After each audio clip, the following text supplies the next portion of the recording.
as leis do caos, portanto, capítulo 23, página 522, certo? Muito bem. Então, quem quer começar a ler? Posso? Deixa eu começar. Deixa eu para a direita. Tentem ler assim um bocadinho mais alto, porque assim no vídeo, quando vocês virem o vídeo, ouve-se melhor. Senão, a quem não estiver a ver, não consegue acompanhar o que nós dizemos. Então, as leis do caos podem ser trazidas à luz, embora nunca possam ser compreendidas. Leis caóticas dificilmente têm significado e estão, portanto, fora da esfera da razão. No entanto, elas parecem ser um obstáculo à razão e à verdade. Vamos então olhá-las calmamente, para que possamos olhar para o que está além delas, compreendendo o que são e não o que elas querem manter. É essencial que se compreenda para o que servem, porque o propósito que têm é fazer com que a verdade seja sem significado e atacá-la. Aqui estão as leis que regem o mundo que fizeste, e no entanto nada governam, e não é preciso quebrá-las, simplesmente olhar para elas e ir além. Ora, muito bem. Diga, Luísa. Acho que isto tem aqui muita coisa para dizer. Todo ele é um texto grande a explicar as várias leis do caos, que nós, as 4 que ele diz, e vamos dissecá-las bem, conversar bem sobre elas. Porque, de facto, elas são o sustentáculo do mundo, da mentalidade humana, da maneira como nós todos pensamos e acreditamos e vivemos, e da forma como organizamos o pensamento, os valores, os propósitos das coisas, e daí derivam as escolhas, as decisões, os critérios que usamos para tudo.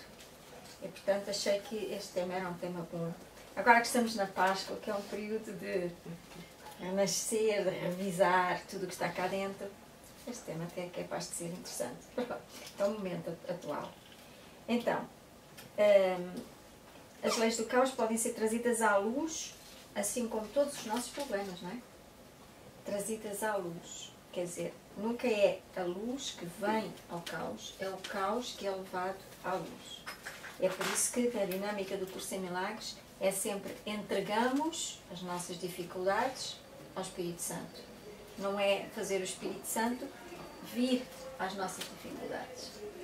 É um exercício de livre-arbítrio e um exercício de ofertório, não é? de rendição, de entrega. É sempre, digamos que, o medo que é oferecido ao amor para ser desfeito. Olá! Tudo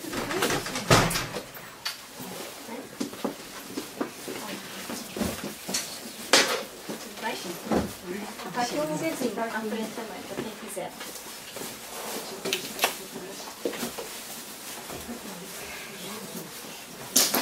Ora, estamos tem um livro, as meninas que chegaram. Aí Tudo bem, querida? Sente-se aqui mesmo à frente, está aqui mesmo pertinho. Tem mais alguém? Não. Então, Ana, tem o seu livro. É página 522 do livro texto. Lemos o primeiro parágrafo e estávamos a começar a comentar o primeiro parágrafo. Portanto, estávamos a dizer que todas as coisas que fazem parte do mundo do ego podem ser trazidas à luz, isto é, a uma mentalidade não dualista. Okay? Embora não possam ser compreendidas pela luz, porque o critério de realidade e de verdade é completamente diferente. Aquilo que parece ser verdade na dualidade não é verdade, é uma ilusão na unidade, portanto na transcendência, não é? Na verdade divina. E então estamos a estudar as leis do caos, porque realmente são leis importantes para nós revermos na nossa vida a maneira como elas estão implementadas na nossa mentalidade, nos nossos hábitos, nas nossas escolhas, atitudes, etc. E portanto ele aqui em baixo diz: é essencial que se compreenda para o que servem estas leis, porque o propósito que têm é fazer com que a verdade seja sem significado e atacá-la. Estas leis fazem com que aquilo que é realmente a verdade pareça ser uma ilusão, uma mentira, porque o propósito destas ilusões ou destas leis é manter-nos na ilusão e é barricar a nossa consciência e o acordar da verdade.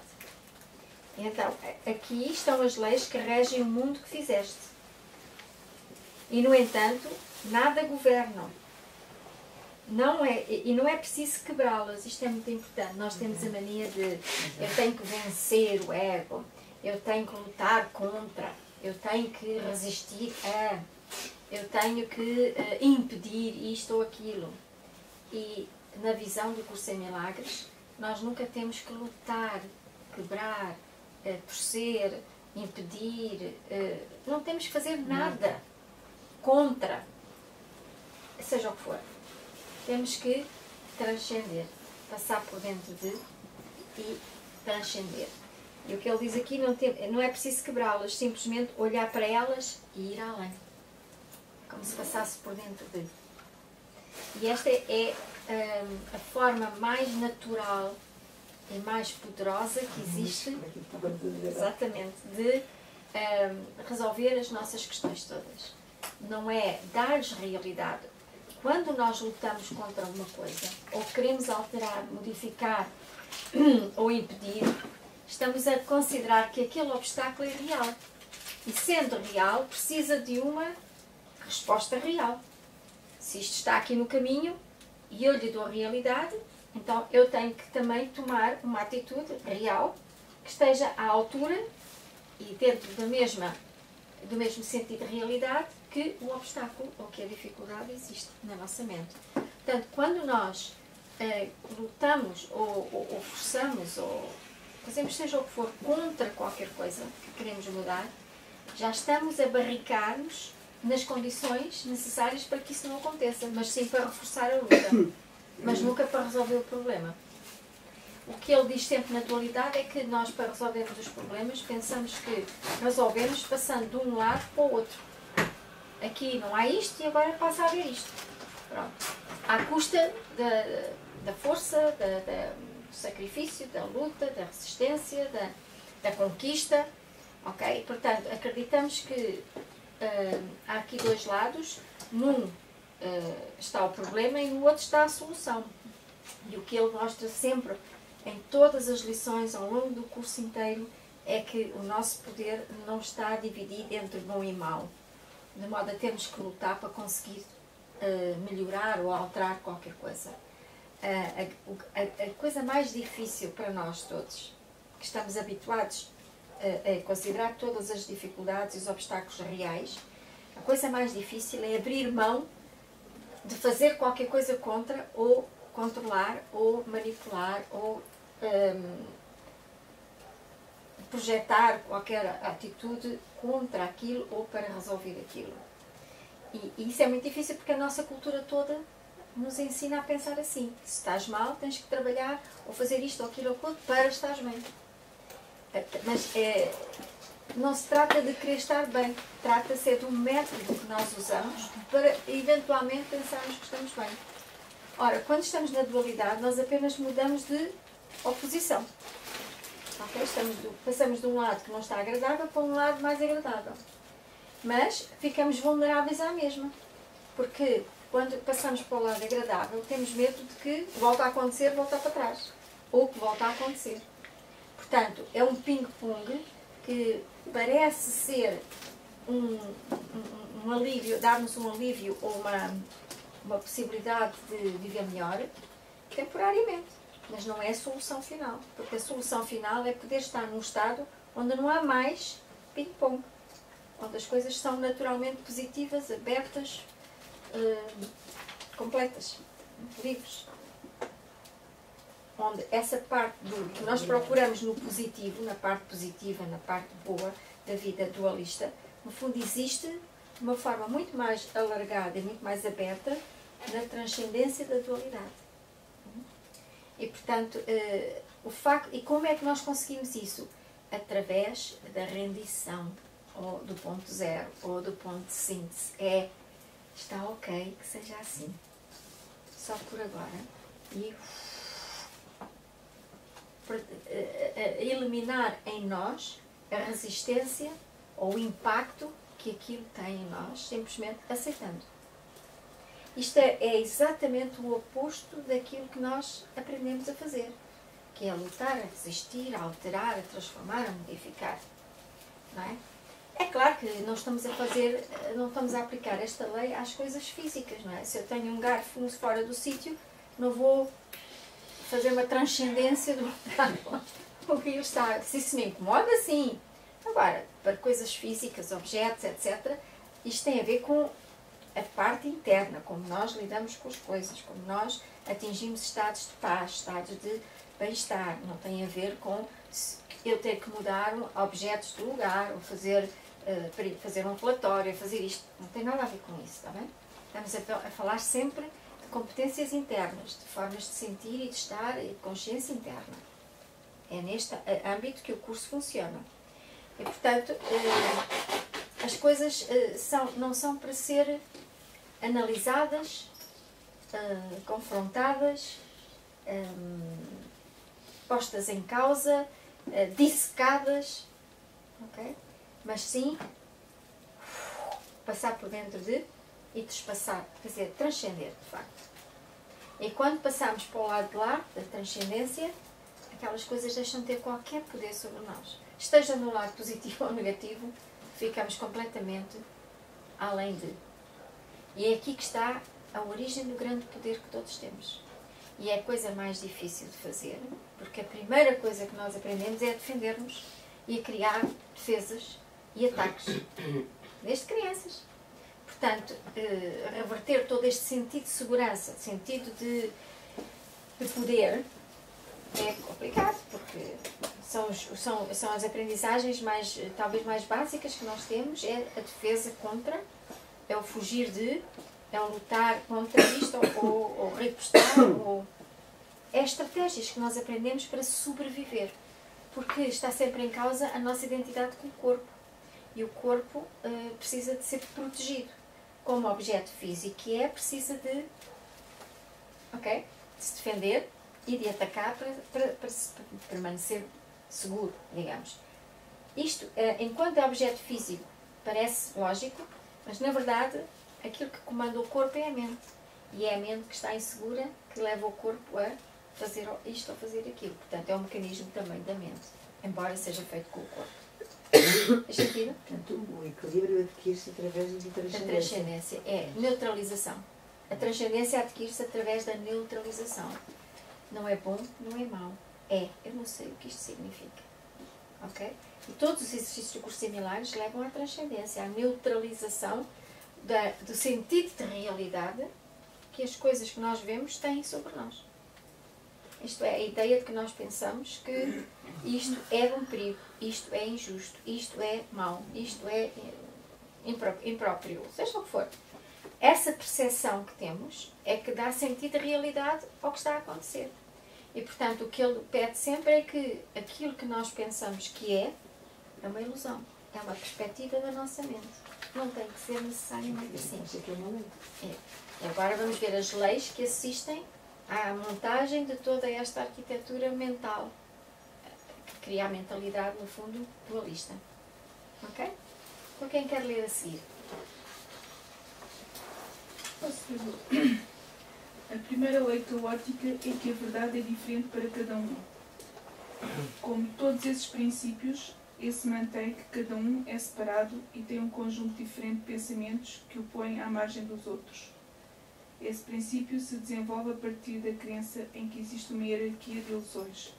Algumas são mais valiosas e, portanto, verdadeiras. Cada um estabelece isso para si mesmo e faz com que seja verdadeiro através do seu ataque ao que o outro valoriza. E isso é justificado porque os valores diferem e aqueles que os mantêm parecem não ser como os outros e, portanto, são inimigos. Para eu ser feliz, tenho que ter razão. Não é? E para eu ter razão, o outro não pode ter razão. Então é melhor que todos pensem como eu, para eu ser feliz. E porque assim é a minha verdade que é imposta a todos. Portanto, esta ideia de que cada um pode ter a sua verdade. Na dualidade, é um facto que cada um tem a sua perspectiva. Mas perspectiva não é verdade. A verdade no sentido da verdade. Não é? Nenhuma perspectiva está ao nível da real verdade.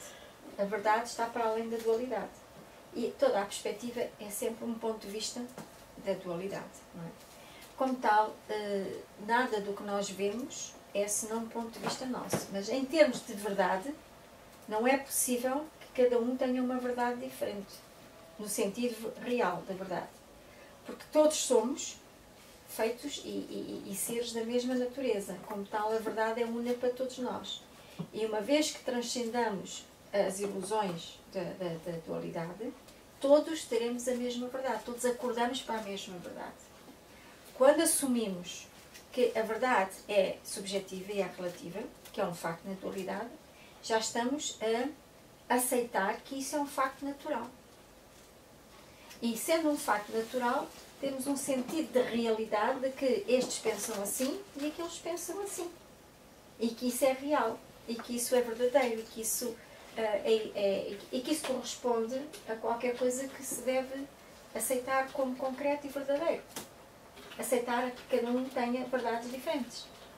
E como há verdades diferentes, e alguns não concordam comigo, estamos em pontos opostos. Criamos um campo de batalha, um campo de separação. Porque se eu acredito que cada pessoa pode ter o seu ponto de vista, deixará de haver razão para eu me sentir una com essas pessoas. Porque pensam e acreditam em coisas diferentes. Portanto, o facto de nós acharmos que cada um pode ter opiniões diferentes e verdades diferentes, vai pôr em risco o nosso sentido de união e de aceitação. Porque dá uma insegurança enorme. Eu tenho uma verdade, o outro tem outra, tem outra, tem outra. E é por isso que nós todos andamos à procura da aprovação uns dos outros. E calamos muitas vezes as nossas opiniões para agradar ao outro porque queremos um sentido de aceitação. Porque o facto de os outros nos aprovarem e aceitarem os nossos pontos de vista dá-nos segurança. Não é verdade? Mas isto é porque todos acreditamos que os pontos de vista diferentes são habituais, normais, é o que acontece. E é um facto também que, por outro lado, se bem que todos percebemos que temos pontos de vista diferentes, isso deixa-nos muito inseguros. Porque se eu não tiver o mesmo ponto de vista da outra pessoa que eu quero que me valide, eu sou obrigada, das duas, ou arrisco à ruptura dessa valorização, dessa aprovação, ou então anulo-me para poder fazer a ponte com o ponto de vista da outra pessoa e ela gostar de mim, me aceitar e me reconhecer. Portanto, é sempre um mundo embrulhado de problemas e de conflitos. Porque ninguém se une a alguém que pensa de forma diferente. A verdadeira união não acontece quando acreditamos que aquilo que pensamos é diferente daquilo que o outro pensa. Porque, agora, eu estou a ver assim, vocês já a pensar, ainda bem, é que quando eu penso que a Dulce pensa numa coisa diferente de mim, eu estou a ver isso como real. Isto é, aquilo que ela pensa é real, o que eu penso é real. E enquanto eu penso que a nossa diferença é real, não há hipótese de haver uma absoluta empatia, porque deixamos de ser o mesmo. Agora, se eu pensar que ela pensa é tão ilusório quanto aquilo que eu penso, então é possível encontrarmos no ponto onde nós somos um só, porque nada do que eu penso ou ela pensa é realmente verdadeiro. Deixa-me perguntar uma coisa, em relação a... Pode ser uma força... anular a noção que nós temos de força de poder a esse nível. Força de poder, em que aspecto tem que ser mais específico? No sentido de... eu dou ao outro a hipótese de ele estar certo, para me validar, digamos, não é? Não, dou-lhe a ele a hipótese ou pode o outro querer impor, ou nós queremos impor o nosso... Mas isso é porque damos um sentido de verdade àquilo que pensamos. E por isso é que queremos impor. Por isso é porque o que eu penso é que está certo. Mas é um jogo de poder, está. Claro, claro. Não é? Isso. Nós não queremos. Se não quisermos ter esse jogo de poder, sim. Não é? Sim, mas no momento em que você considerar que aquilo que eu penso é diferente do que você pensa, e é real, é tanto verdade, quer dizer, é uma coisa real, é uma coisa concreta, será muito mais difícil você conseguir sentir-se parte de mim e eu de si. Porque se é parte de mim, não pensa de outra maneira. Ok? Porque acredito que aquele pensamento é real e verdadeiro. Em vez de pensar, é um ponto de vista ilusório. É E tão portanto não ilusão. tem significado. Assim como o meu ponto de vista também é ilusório, e portanto qualquer coisa que o outro pense na dualidade é uma ilusão, e isso não nos afasta nem nos separa. Porque eu não estou a validar a mim e ao outro sob o ponto de vista da realidade, da verdade. Miguel disse. Fiquei um bocadinho confusa porque pensava, ou penso que a aceitação da diferença dos outros é o primeiro passo para lidarmos bem com as coisas, para transcendermos um bocado aquela ilusão em que É um estamos. primeiro passo, mas depois tem que ser alterado outra vez também. Uma coisa é ser o primeiro passo, outra coisa é ser... Estamos aqui a estudar as leis que fundamentam a nossa mentalidade. Dentro dessas leis há passos que vamos dando para sair fora dela, destas próprias leis. E uma delas é, eu não tenho que impor a minha ilusão, que eu acredito que é verdade, não é ilusão, ao outro. Agora, quando eu digo, o outro pode ter o seu ponto de vista, quanto mais eu considerar que o ponto de vista do outro é ilusório, tanto quanto o meu, mais fácil é o sentido de união. Sim. Percebe? Que é Agora, mais fácil. se eu considerar que o seu ponto de vista é tão concreto e tão verdadeiro como o meu, eu tenho um conflito, porque a verdade é só uma, e como é que nós vamos fazer esta coisa? Eu posso dizer, pronto, é a tua verdade, mas não consigo viver uma relação de empatia e de união profunda. Porque a sua verdade não consegue misturar-se com a minha. Há uma parte de nós que não consegue uma união completa. Mas isso é quando eu, neste caso a Isabel, pensa que a sua é que é a boa. E a sua também é a má. Porque quando eu penso que ela é a má, também lhe estou a dar tanta realidade quanto a minha que é boa. Mas se eu considerar que a Dulce pensa é uma ilusão e a minha também, então não há nada que nos... Não é assim tão importante como o Não, e não há nada que impeça a nossa união. Porque estamos a falar de ilusões, fantasias, não estamos a falar de coisas verdadeiras. Pois, eu acho que percebo isso bem quando, por exemplo, uma pessoa de quem eu gosto ou com quem me dou bem tem uma Sim. opinião diferente sobre um assunto qualquer. Sim. Não vou entrar em choque com ela. Mas se calhar se for num outro ambiente em que essa pessoa me é totalmente desconhecida, eu já posso não achar isso tão Sim, fácil. e mesmo quando seja uma pessoa que esteja... o problema aqui pode parecer diferente com as pessoas com quem temos mais afeto ou menos afeto. Mas, na verdade, o que está em jogo é o grau de certeza da nossa verdade e do erro do outro. Ou da verdade do outro e do erro nosso.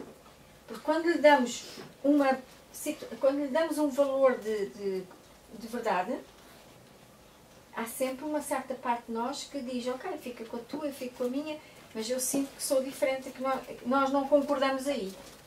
Sinto que há uma separação, um afastamento, uma discordância. E, portanto, o sentido de união completo não é possível. Está a ver? Sim. Agora, é óbvio que em vez de nos matarmos ou andarmos à facada, porque tu pensas isto e eu penso aquilo, é melhor aceitar. É um primeiro passo.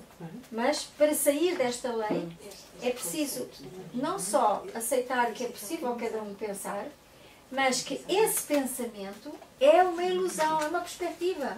Vale o mesmo que qualquer outra, não tem valor específico. Hoje é, amanhã não é, daqui a bocado pode mudar. Não tem substância. Mas se a sua tiver substância e a minha também, é deixa-te.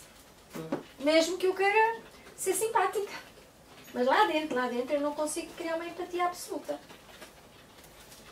Ok, agora se eu pensar que aquilo que o outro pensa é tão relativo quanto o que eu penso, está-se bem. Porque estamos a defender o quê? Nenhuma delas vale, nenhuma delas é a verdade, é apenas o nosso ponto de vista naquele momento, então é muito mais fácil eu encontrar o outro num ponto neutro. É ou não é? Fez sentido? Sim. Ok? Então vá. Isto seria o ideal. Exatamente. Cada um pode pensar o que pensa, mas também não vale nada. Vale o que vale. É claro, não temos que estar a dizer aos outros que tu pensas não vale nada. Mas, na nossa perspectiva, vale o que vale. Quer dizer, está-se bem, gostas de verde, gostas de azul. Está-se bem, porque eu considero que verde e azul não têm valor especial. Quer dizer, o cérebro está mais habituado a achar que é mais giro este, a outra não sei o quê, mas eu relativizo o valor dessas posições. Quanto mais eu relativizar esse valor, mais fácil para mim é não dar importância nenhuma. Então a necessidade de ter razão é que causa a separação. Sim, É fundamental para cada quando eu dou valor ao o verde é que é bom, o azul é que é bom, isso faz-me sentir insegura se a outra pessoa discordar de mim. Porque como é que eu vou coexistir com ela em duas verdades diferentes? Considerando eu que as duas, só pode haver uma, porque eu não consigo conviver com duas verdades. Porque a verdade, para mim, tem que ser só uma. Então, ou é a minha ou é a dela. Porque eu estou a dar-lhes o sentido de verdade e não de ilusão. Olá, tudo bem? Desculpa o atraso. Faz mal. Certo? E então eu faço um braço de ferro. Depois posso passar por uma fase e dizer, pronto, não quer saber. Tu pensas no azul ou no verde, eu penso no azul. Ok? Mas é daquelas coisas que eu prefiro não discutir, porque pronto, não temos ponto, não temos acordo. E como não há acordo, não vale a pena e aborrece-me isso e tu fica com a tua, fico com a minha, mas é numa de... Ok? Fica com a tua, fico com a minha. E cada um, exatamente. São passos e nuances, mas o que nós todos queremos é relativizar até ao ponto de ver qualquer coisa como uma ilusão. O seu ponto de vista e o meu ponto de vista são ilusões no sentido que são percepções temporárias. Depende de como nós nos sentimos, depende daquilo que serve para associar, depende de tanta coisa. Os onde a gente vive, dos hábitos. Sim, tantas coisas, e vale o que vale. E quando relativizamos a nossa posição e a dos outros, estamos todos muito mais livres. É muito pacífica. Sim. Claro. Não é? Graça, nós estamos na página 522. Está bem? Estamos a estudar as leis do caos. Está bem. Então, estamos na primeira lei. Quem quer continuar a ler? Posso ler agora? Pensa em como isso parece interferir com o primeiro princípio dos milagres, pois isso estabelece graus de verdade entre ilusões, fazendo com que pareça que algumas são mais difíceis de superar do que outras. Qual é o primeiro princípio dos milagres? Que a verdade é diferente para cada um. Não. Aqui, logo no início, no início do livro, os princípios dos milagres. Vamos lá. Sim,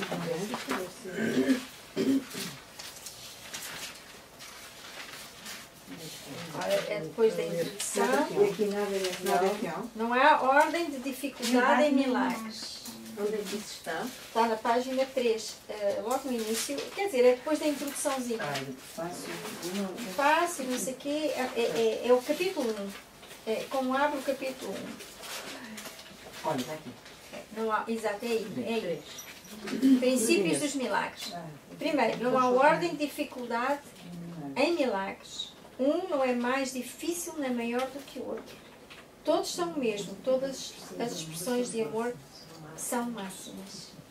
Ok? Então, quando voltamos aqui, à página 522, quando pensamos na primeira lei caótica, que é cada um tem a sua verdade, não é? Pensem como isso pode parece interferir com o primeiro princípio dos milagres, pois isso estabelece graus de verdade entre ilusões, fazendo com que pareça que algumas são mais difíceis de superar do que outras. Eu não me importo que a pessoa pense assim ou assado em alguns aspectos. Agora, nisto, não. Isto não. Okay. Portanto, as ilusões ou são todas com o mesmo valor. E as verdades têm todas o mesmo valor, não é? E isso é impossível para nós, porque nós vivemos num mundo de níveis, de diferenças, de pequeno, de muito, de alto, de baixo, enfim, de muitas gradações. Portanto, nós vivemos na nossa mentalidade num mundo cheio de níveis, de fragmentações, de mais e de menos e de comparações. Ora, a primeira lei a ser revertida é esta, é que ou o que eu penso e os outros são ilusões, e estamos bem, ou se o que eu penso é verdade, os outros têm que estar errados. Mas o problema não é que eu penso só que a minha é verdade, é que eu acredito que o erro do outro é real. Olha, agora é não dramático. Posso falar. Não, agora não posso, mais logo, está bem? Ok? Porque Porque é um erro. É tanto erro quanto o meu é verdade. Ok? Portanto, o facto de nós aceitarmos que todos nós temos pontos de vista diferentes e que uns são mais fáceis de aceitar como outros, contradiz logo o princípio dos milagres, que é, não há ordem de dificuldade e são todos os mesmos. Assim como as ilusões, ou o sentido de verdade, tem que ser igual para toda a gente. É igual em todas as circunstâncias. Não há gradações nem diferenças como a nossa mentalidade põe. Ok? Portanto, Ou é verdade ou não é. E na dualidade nada é verdade. Tudo é relativo, tudo é ilusório. Relativo, ilusório no sentido de relativo, não é? É relativo ao ponto de vista, ao estado de espírito, à informação que temos no momento sobre as coisas, enfim, estado emocional, etc. Tudo é muito relativo. Portanto, ou relativizamos tudo e está-se bem, ou levamos a sério tudo e estamos numa corda bamba que nunca mais acaba, não é? É só por faltar uns aos outros. Não é? Explícita ou implicitamente. Às vezes até dizemos, o que é verdade hoje pode não ser amanhã. Exatamente. E às vezes aqui a 5 minutos. Rita, continue, por favor, desculpe. Então, se fosse reconhecidos que todos são a mesma e igualmente verídicas, seria então fácil de se compreender que os milagres se aplicam a todas elas. Todos os tipos de erros podem ser corrigidos porque são inverídicos. Quando trazidos à verdade, ao invés de serem levados uns aos outros, meramente desaparecem. Nenhuma parte de nada pode ser mais resistente à verdade do que outra. Esta frase é interessante. A Graça está a acompanhar onde estamos? Sim. Okay? Então, nenhuma parte de nada, do nada, porque no fundo as ilusões para ele, os pontos de vista que nós temos são o nada. Para nós não é nada, mas visto de cima, na perspectiva sábia do ser unificado, o que nós pensamos não é nada, aquilo é fantasias da mente. Portanto, nenhuma parte do nada, isto é, a minha perspectiva ou outra, pode ser mais resistente à verdade do que outra. Porque o nada é nada, e não há um nada que é mais importante e resiste mais do que outro, porque são nada. E é tudo igual. Ok? Portanto, quando eu penso é mau matar, e outro diz eu até acho que foi justo matar, naquele caso, ficamos aqui todos numa de é mau, é bom, está certo, está errado, quem é que tem razão, quem não tem razão, e temos sempre que arranjar um ponto de vista que seja, para nós, um ponto de segurança. E vamos buscar o ponto de segurança que para nós faz sentido. Mas muitas vezes matamos os outros porque eles consideram os pontos de vista nossos e nós os deles inaceitáveis. Matamos, esfolamos, divorciamos, irritamos-nos, temos todo tipo de atitudes e de infelicidade porque os pontos de vista não podem coexistir. Porque são vistos como coisas concretas e reais e não como perspectivas. Valem o que valem. Não valem nada. E eles chamam de nada. Para nós não é tanto assim, não é? Nós achamos que o nosso ponto de vista até tem algum valor. Não se poderá dizer, é uma forma de ver e pronto. É uma forma de ver. Mas é uma forma de ver que por ser ilusória, por ser temporária, por ser relativa, vale tanto quanto a minha. É ok, está ok dizer, é uma forma de ver, desde que nós não citamos eu é que sei como é, mas aquilo é a forma de ver dele. O meu está certo, aquele ele condescende em achar que ele é disparatado. Ok? Isso aí já estamos outra vez mal. Porque é a forma de ver do outro que é tão relativa quanto a minha forma de ver. Em última análise, nenhuma destas formas de ver é real. É difícil. Portanto, ter a condescendência em relação ao outro até não é muito difícil, às vezes. Agora, usar a mesma... O que é que está por trás? É que ele está errado, mas eu não me importo. Porque eu estou certa. Se este pensamento estiver por trás, então isto é só um disfarce. Temos que nos despojar da razão.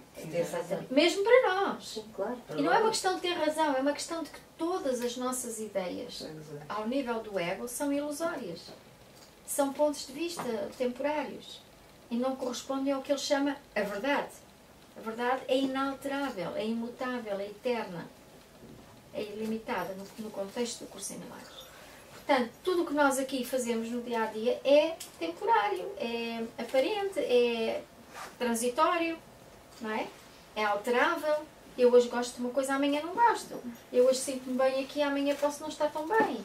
Quer dizer, a vida é uma flutuação contínua de estados de espírito e de estar e de sentir e de ver. E é para nós e é para todos. Mas isso, desculpa Isabel, não é uma contradição com o presente? Portanto, essa perspectiva é uma perspectiva de... Pronto, não tem tempo. Mas a verdade com que a gente estou se a dizer rege que no não dia a tem dia tem a ver com o momento presente. E nesse momento presente ela pode ser importante ou não. O quê? Dê-me um exemplo. É porque é mais fácil criar um exemplo Quer concreto. dizer, o exemplo digamos, é as relações entre as pessoas, como é que elas se... No momento presente, verdadeiramente presente, as outras pessoas, naquele momento, nem eu nem o outro somos nada daquilo que o meu cérebro me diz. Porque o que eu vejo é uma ilusão. Não é a verdade daquela pessoa intrínseca. O que ela vê é uma verdade, não é a verdade intrínseca do que eu sou. E, portanto, é exatamente a mesma coisa. Eu só consigo ver o outro de uma forma mais verdadeira quando eu consigo eliminar na minha mente todo o julgamento ou toda a percepção que tenho dele. Porque toda a percepção que eu tenho é uma construção do passado, de coisas que eu penso que foi, que sim, que acho que é bom, que é mau. As associações que o cérebro vai fazendo e que eu vou achando que é. Quanto mais eu neutralizo a percepção que tenho do outro, mais perto da sua essência eu estou para descobrir a verdade dele. Para além das minhas percepções. E vice-versa. Portanto, não há presente verdadeiro no sentido de viver o presente e o momento com percepções vindas do passado. O que não quer dizer que não façamos boas tentativas de estar presentes e de tentar neutralizar o máximo que vemos sem significado do passado. E isso é um exercício que certamente é muito útil para nós fazermos.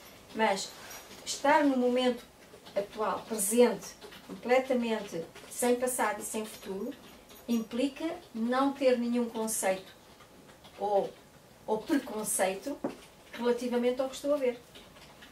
Porque o que eu estou a ver já vem de uma associação com qualquer coisa que eu já vivi, que eu já senti, que é uma referência qualquer, uma memória que eu tenho. Como tal, já não estou a viver o agora. Para viver o agora, a 100%, eu tenho que olhar para a pessoa e digo, não sei o que significa. Não sei, é o que é, vale o que vale. Não quer dizer que não falemos com conceitos do passado, mas à medida que vamos praticando esta ausência de realidade, esta solidez, digamos, daquilo que pensamos, que fazemos, que vemos, quer dizer, acabamos por ver muito mais a presença do outro e a nossa sem rótulos, sem nomes, sem referências, que só existem se nós formos ao passado, certo? Portanto, é por isso que esta é uma das leis, entre as 4 que vamos estudar, são as leis do caos, que é as leis do caos, porque ele chama a dualidade um mundo de caos, onde todos raro e ninguém tem razão, quer dizer, andamos todos aqui um bocadinho, ora para cá, ora para lá, em tentar encontrar paz, equilíbrio, segurança, amor, descoberta de quem somos, amor próprio, amor pela vida. Andamos aqui todos um bocado a apanhar banheiros. Porquê? Porque estamos inconscientemente todos programados com estas leis, que ele chama estas 4 leis. E tomar consciência da maneira como estas leis afetam a nossa mentalidade é importante, porque dá-nos dicas poderosas para nós começarmos a tomar consciência. Este aspecto, de facto, eu faço isto, ou faço aquilo, ou penso assim, não é? Portanto, nós estamos a dissecar um bocadinho o efeito que estas leis têm na nossa mentalidade em geral. E o caminho que temos que ir percorrendo, se quisermos sair destas leis, para ir ficando cada vez mais soltos em relação ao impacto que elas têm na nossa vida, na nossa maneira de pensar, na nossa maneira de viver, nas crenças que temos, na maneira como estabelecemos a relação connosco e com o mundo. Tá? Portanto, quando pensamos que cada um tem a sua verdade, percebemos que isto cria muitas dificuldades na vida dos seres humanos. Não por cada um ter só a sua verdade, mas porque lhe chamamos verdade. Se dissermos que cada um tem a sua própria ilusão, perfeito. Se mudarmos a palavra verdade para ilusão no sentido de é um ponto de vista, mas é tanto para o lado de lá como é para o lado de cá. Aí já estamos bem e vale tudo a mesma coisa. Veja o que é que seria do mundo. Olha, nem é preciso ir para o mundo, que é uma coisa muito grande, não é? Nas nossas relações pessoais, pensem numa relação qualquer que têm com outra pessoa e imaginem por um momento, tudo aquilo que cada um diz e pensa é visto por nós, sinceramente, como um ponto de vista sem importância. O problema é quando a liberdade de um afeta a liberdade do outro. Aí é que está. Afeta porque nós acreditamos que afeta. Porque é verdade. Ok? Porque é que há de afetar? Porque nós lhes damos o poder para que isso nos afete. Então deixa-me pôr uma situação mais concreta. Exato, isso é que é bom. aqui na minha cabeça. Exato. Eu acho que, digamos, em teoria, acho que entendo tudo o que está a ser dito. Mas agora, concretamente, é a minha opinião, a opinião do outro. Eu não sou a favor da violência de qualquer espécie. Mas como é que eu lido com uma pessoa que é... Então aí vamos lá agora quero dissecar um bocadinho isso. Não sei, gostava de perceber um bocadinho melhor. Então temos que dissecar mais um bocadinho, porque senão fica muito abstrato outra vez. Não é a favor da violência, e outra pessoa é a favor da violência. Por exemplo, a Isabel, quando começou aqui há um bocado atrás, neste parágrafo, falou da questão do matar. Há um que mata e o outro, há um que é contra, mas o outro acha que há situações em que é aceitável matar. Pronto, digamos, acho que a minha ideia começou, veio daí. Sim. Ok. Por exemplo. Mas qual é o problema? Aí. Como é que encaixamos coisas desta gravidade? Lá está, gravidade. Então, no mas momento não em que deixamos dá dar gravidade, importância. é claro, porque só assim é que faz sentido, senão não podemos deixar de ter verdades diferentes. Mas a morte de pessoas que matam outras e a violência de uns que são violentos com outros é uma realidade da nossa vida. É uma realidade da dualidade. Pronto, mas é nessa dualidade que nós estamos. Como é que se lida com isso? Vale o que vale. Então, mas nesse caso eu também não me sinto. Se eu não, Eu não posso julgar se nenhuma morte na verdade, nenhuma morte é injusta. Nenhuma morte é injusta. Nenhuma é injusta. Porque a injustiça é um ponto de vista nosso. É um conceito. Okay. Eu não sei todos os mecanismos à volta da situação de vida daquela pessoa ou daquelas pessoas que levaram àquilo, no mundo da dualidade. E como eu não faço a mínima ideia do que está por trás, pela frente, por cima, por baixo e pelo lado, vale o que vale. Na verdade, quando nós olhamos para a morte, o que nós temos é a morte de nós próprios, que aconteça connosco. Okay? Não é porque mataram o outro, ou porque irão matar o outro, ou porque há risco de morte do outro. A morte assusta-nos, como tudo o resto, porque nós só estamos a olhar para nós. Mas achamos que como a situação está a ser encenada por outra pessoa, pensamos que o problema é o que se passa com aquela pessoa. Mas na verdade, quando olhamos para as coisas, olhamos para o impacto que isso tem em nós. Então a minha reação é esse medo? É. Tanto pode ser no caso específico de morte, Sim. como no caso específico de violência. Exatamente. Porque é por isso que depois as pessoas têm pontos de vista diferentes sobre isso. Sobre isso ou sobre qualquer coisa. Porquê? Porque cada um tem uma relação com aquilo que está a acontecer diferente em relação a si, à sua experiência de vida. Conforme os seus registros. Conforme os seus registros. Portanto, eu digo, em certas situações eu acho que é justo matar, por exemplo. O que é que essa pessoa o cérebro está a pensar? Ok? Se me fizessem isso a mim, eu tinha razão para matar. Ou até já pensei que uma pessoa não pode fazer isto, mas eu até tinha uma boa razão para matar aquele fulano. Já aconteceu na vida, pensarmos assim. Portanto, quando se vê uma situação que bate num registro destes, a pessoa defende a posição. Não, eu acho que em certas circunstâncias faz sentido. Certo?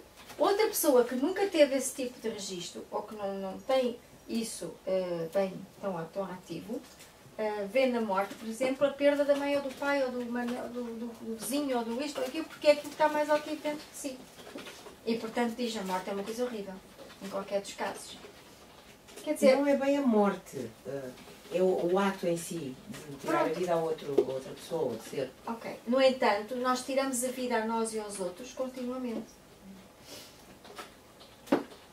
Quantas vezes nos preocupamos se a pessoa tal vai a um acidente e se vai acontecer alguma coisa de mal? Ou se me vão fazer mal a mim? Ou, às vezes, quando estamos com muita raiva de alguém, pensamos, não havia de acontecer uma coisa que tu não sei o quê. Nós estamos sempre a atacar e a planear a morte. porque amamos e porque odiamos. Ou não é verdade? Vão lá dentro, não aceitem, mas reflitam. Quantas vezes nós pensamos que os nossos filhos, maridos, pai, mãe, etc., os amigos chegados, etc., podem correr riscos de vida? Podem ser atacados. Quantas vezes nós achamos que somos alvo, podemos ser alvo de ataques? Quantas vezes nós sentimos tanta raiva de alguma situação que só nos apetece bater ou matar ou atacar? Mesmo que não o façamos, mas temos esta raiva. E quantas vezes o fazemos connosco próprios? Sabemos que uma coisa nos faz mal e já vai fazer.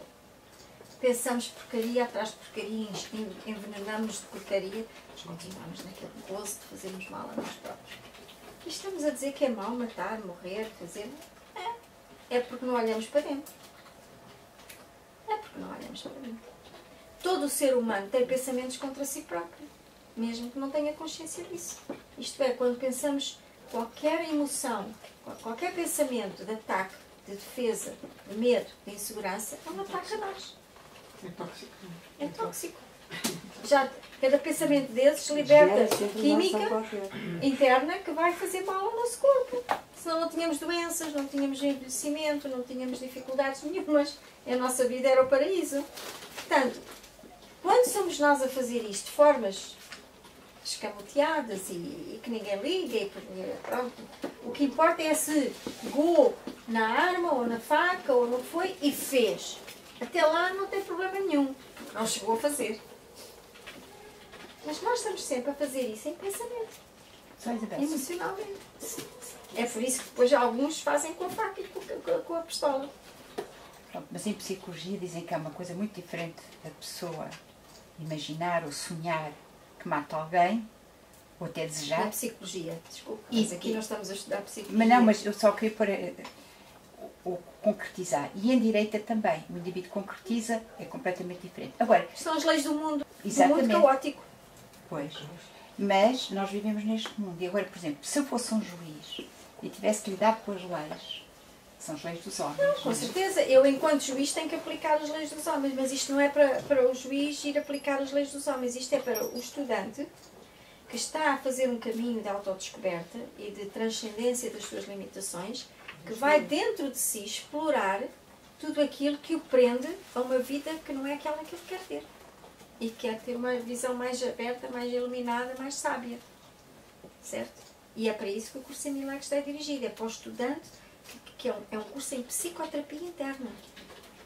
Obviamente, se um juiz que quer fazer este caminho, quiser ser juiz, vai ter que aprender à sua maneira, porque o currículo é para cada um, a lidar com a lei dos homens, enquanto lei dos homens, mas dentro de si ter uma perspectiva completamente diferente daquilo que é a verdade ou não é a verdade. Assim como nós podemos estar a estudar isto e em muitas circunstâncias da nossa vida temos que fazer determinadas coisas porque ainda não conseguimos estar completamente para além disso.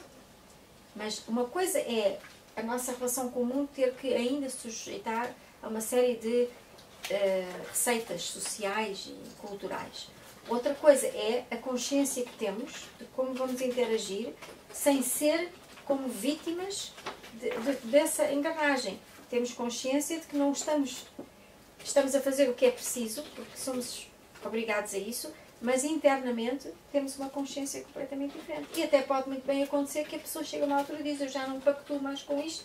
Portanto, uma coisa é pôr uma pessoa que mata outras numa prisão para não matar mais outras pessoas. Outra coisa é achar que ele é malvado e é horroroso. E um juiz pode dar a sentença de que ele vai ser posto fora do convívio com os outros seres humanos porque vai causar mais mortes. Mas a sua maneira de ver e de pensar e de sentir pode vê-lo como um criminoso, um bandido, ou vê-lo na relatividade das suas obsessões, quer dizer, vale o que vale. Okay? Assim como as nossas questões pessoais também valem o que valem. Estamos todos a tentar transcender isso.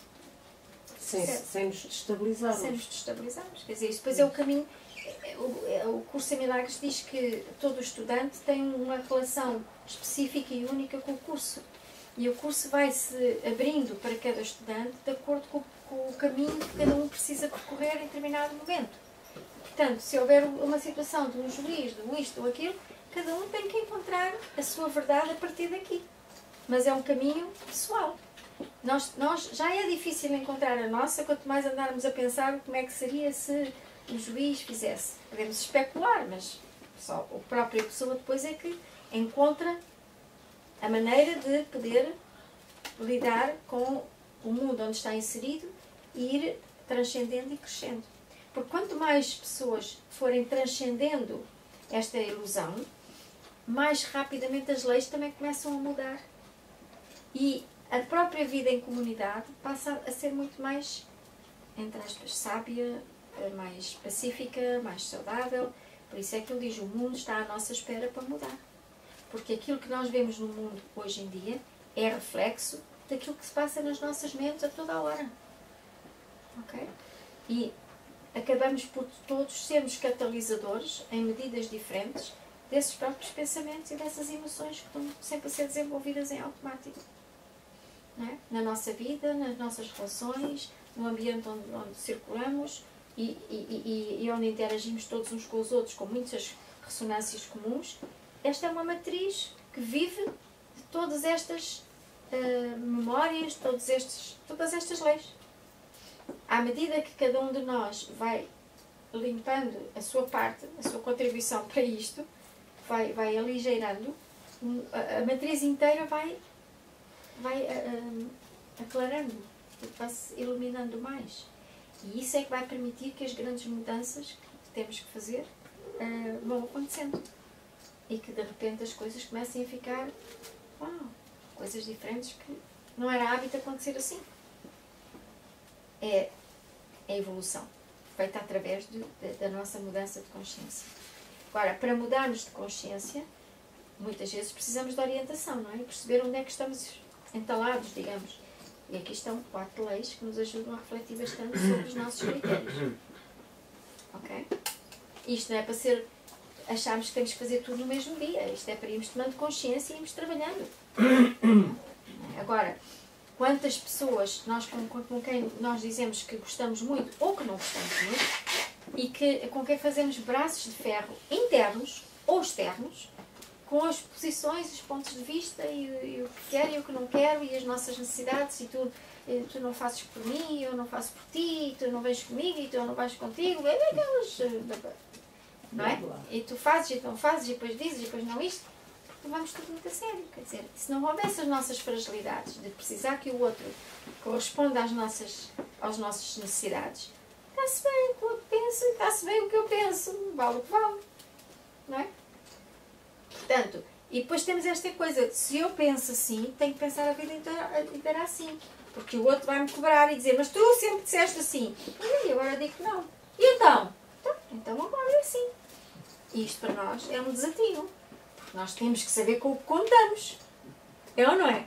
Então se tu gostas de verde e agora de repente dizes que não gostas de verde, que queres é o vermelho, como é que é? Está maluca? Então o que é que aconteceu? Lá está. Porque todos podemos pensar diferente, mas quem pensa que é verde tem que pensar que é verde. Para eu ter a certeza com o que é que conto. Ok? É ou não é? Ora, se a pessoa muda de regra de jogo, é uma chatice, porque eu agora já não sei como é que é de lidar com isto. Porquê? Porque leva a sério, aquilo é real e concreto e é um ponto de segurança. Porque eu posso controlar e saber o que esperar. Se eu deixar de poder controlar e de esperar por aquilo, porque me falta logo o chão, aquilo é um desafio para mim. É ou não é? Pronto, então, estas leis servem para nós pormos em causa estas coisas nos nossos contextos de vida. Certo? Fez sentido? Então vamos a seguir. A segunda lei do caos. Quem quer ler? Manuela. A segunda lei do caos, de facto valorizada por todos os adoradores do pecado, é que cada um não pode deixar de pecar e, portanto, merece ataque e morte. Esse princípio, estreitamente relacionado com o primeiro, é a exigência de que os erros pedem punição e não correção, pois a destruição daquele que faz o erro coloca-o além da correção e além do perdão. O que ele fez é assim interpretado como uma sentença irrevogável sobre si mesmo, a qual o próprio Deus não tem o poder de superar. O pecado não pode ser redimido, sendo a crença segundo a qual o Filho de Deus pode cometer equívocos pelos quais a sua própria destruição vem a ser inevitável. É perigo. Então, vamos lá ver o que é que isto quer dizer. Explicar isto foi de facto. Cada um não pode deixar de pecar. Isto é mania cristã. É como todos nós nascemos pecadores, não é? É o É o pecado julgamento. original. Isto aqui vem o julgamento. É o pecado original. Todos nascemos Não é? pecadores, Eles têm que ser condenados. punidos. Nem Porque Deus. já nascemos no pecado. Nem Deus. Somos Isto filhos do é tudo pecado. julgamento. É ou não é? Então, temos na Então, cabeça. este mundo baseia-se na ideia de que quem vem a cá já é pecador, mesmo que não tenha feito nada. Coitados. E, portanto, o simples facto de nascer, e nascer de uma mulher e nascer de um ato sexual já é uma coisa pecaminosa, não é? E depois é limitado, não é? Tem os limites do corpo e tem os limites dos seus defeitos, das suas dificuldades. Nós já temos os estigmas todos à nascença logo. Culturalmente é assim. Nós somos culpados. Portanto, antes de fazer, ou ser, seja o que Já o for, era. já é. É. Portanto, o que acontece é que, porque nascemos assim, já estamos condenados para tudo sempre. Porque, quer dizer, agora a única chance que temos é tentar pagar o melhor possível este erro horrível de ser pecador, porque já nascemos condenados assim. E, portanto, nem o próprio Deus pode ir contra isto. Porque, de facto, e tanto que nós castiga. E ele cria os filhos assim e depois castiga-os. É uma coisa inteligente. O coitado de Jesus não foi tão castigado. Pois, que é o filho. Considera-se que Jesus foi o único filho de Deus. Nós devemos ter os irmãos bastardos. Não sei. Deus deve ter andado aí a curtir com umas deusas, porque nós somos todos os filhos bastardos e o único filho de Deus é Cristo. Mas pronto, são as paranoias da nossa mentalidade dualista. Agora, vamos ver que nem Deus consegue salvar o pecador. Porque aqueles que morrem em pecado vão para o inferno. Ok? E vão pagar pelos pecados. Católica, não é? Está bem? Mas não só católica, se calhar todas as religiões de alguma forma acreditam que a pessoa vai penar e que de alguma forma todos somos imperfeitos e todos somos seres indignos da divindade. Há sempre uma grande diferença entre a divindade e o ser humano. Em todas as religiões há uma grande separação entre a divindade e o ser humano. É claro que as religiões que estão mais abertas e que são mais verdadeiras, como o budismo, por exemplo, que tem uma noção de Deus muito mais ligada ao ser humano e o ser humano à divindade, estão mais perto, estão menos ligadas a estas leis, porque são filosofias de vida que são menos dualistas, o mínimo dualistas possível, e que ajudam as pessoas a caminhar para fora do modelo não dualista. Mas, de uma maneira geral, o mundo do ego acredita que o ser humano é fraco, que é limitado, que é cheio de porcaria, pronto. Uns melhores do que outros, não é? Uns têm o pódio, outros têm a lama, e vivemos nessa. Ora estou no pódio, ora estou na lama, e cada um anda a lutar pelo que pode, não é? Porque, basicamente, todos nos sentimos insuficientes, não dignos, não merecedores. Quase todos nós temos estas coisas, uns mais, outros menos. É que isso fica colado. Fica. Nós já nascemos com esse estigma, não é? E depois a própria evolução gostamos de uma coisa e não podemos gostar de outra. Tudo isso vem Sim, um bocadinho da... Se nós pensarmos, mesmo aquilo que a Manuela está agora a dizer, gostamos de uma coisa e não podemos gostar de outra. Exato. Não podemos porque levamos a sério, porque é verdade. Exatamente. Ou porque é mentira. Porque as não é? pessoas não aceitam a evolução. A A sua evolução, não é? As pessoas não aceitam. Quando eu estou a dizer alguma coisa bocadinho. sobre alguém, eu estou a dizer por falar mim. de mim. Ok? Estou Em a falar algum de mim. nível eu estou a falar de mim. Ok? Portanto, tudo isto ajuda-nos a... O falar sobre os outros ajuda-nos a reconhecer o que está em nós. Exato. Porque senão não teríamos maneira de verbalizar e tomar consciência daquilo que está escondido em nós. Não é? Está num nível menos consciente. Portanto, é a nossa interação com o mundo através daquilo que dizemos, que pensamos, que fazemos, que nos apercebemos daquilo que está dentro de nós. Porque sai de nós para o mundo e, portanto, está cá. Como tal, já estas duas leis já nos podem dar muito material de reflexão sobre nós próprios. Portanto, a segunda lei do caos é que todos pecamos, não podemos deixar de pecar e, portanto, merecemos o ataque e a morte. Porque vivemos num mundo em que aqueles que não são perfeitos merecem o castigo. E, à partida, todos temos que nos defender do ataque, porque o ataque é iminente. Porque todos merecemos o castigo e a morte. E por isso as religiões todas têm um grande cariz de castigo. Não é? Porque não só ao nível divino, como ao nível humano. Fizeste mal? Castigo. Não conseguiste? Castigo. Devias ter? Não fizeste? Castigo. Disse para não fazeres e fizeste? Castigo. Okay? Não fazes aquilo que eu digo? Castigo. Não queres fazer não sei o quê? Castigo. E há muita forma de castigo, não é? Desde o castigo das crianças ao castigo dos adultos. Não gostas de mim? Não te ligo. Não fazes isso? Vou moar. Não sei o quê? Vou fazer isto. Para fazer isto. E andamos sempre no... A ligação brutal que nós temos da necessidade de castigo contínuo a nós e aos outros. Eu não acordei cedo, vou-me castigar. Também não vou fazer não sei o quê. Eu também não vou não sei o quê. Ou comi aquilo que não devia comer. Agora também não vou não sei o quê. Quer dizer, nós estamos constantemente em autopunição. E porque estamos em autopunição, também estamos em punição projetada para os outros. Criticando, julgando, achando que devia ou que não devia, que está bem ou que está mal, que está certo, está errado. E este mundo, se vocês pensarem, os milhões de seres humanos, bilhões que existem na Terra, a quantidade de pensamentos deste género que a raça humana gera a cada minuto, a cada segundo, não é de admirar que o mundo todo que vemos seja reflexo disso. Certo? Não é muito esquisito. É só uma questão de... Só nós temos... Não sei como é que alguém consegue medir o número de pensamentos que temos por dia. Mas pronto, há quem diga que temos não sei quantos, 70 ou 80 mil pensamentos por dia. Vamos imaginar, vale o que vale. Mas pronto, vamos imaginar isso como uma medida de referência. Imaginem isso multiplicado por 6 bilhões de pessoas que existem. Deste género, porque... Ou é de ciúme, ou é inveja, ou é raiva, ou é posso, ou não posso, ou gosto, ou não quero, está certo, está errado. Andamos todos a pensar as mesmas coisas. Ou não? Os pensamentos são todos iguais.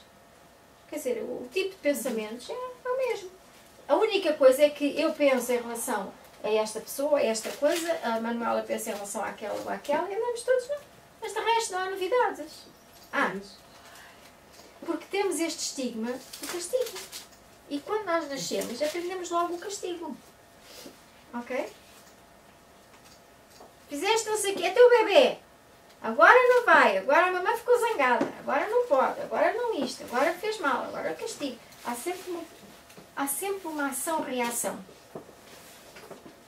Porque a criança tem que aprender com castigo ou com inibição que está bem ou que está mal.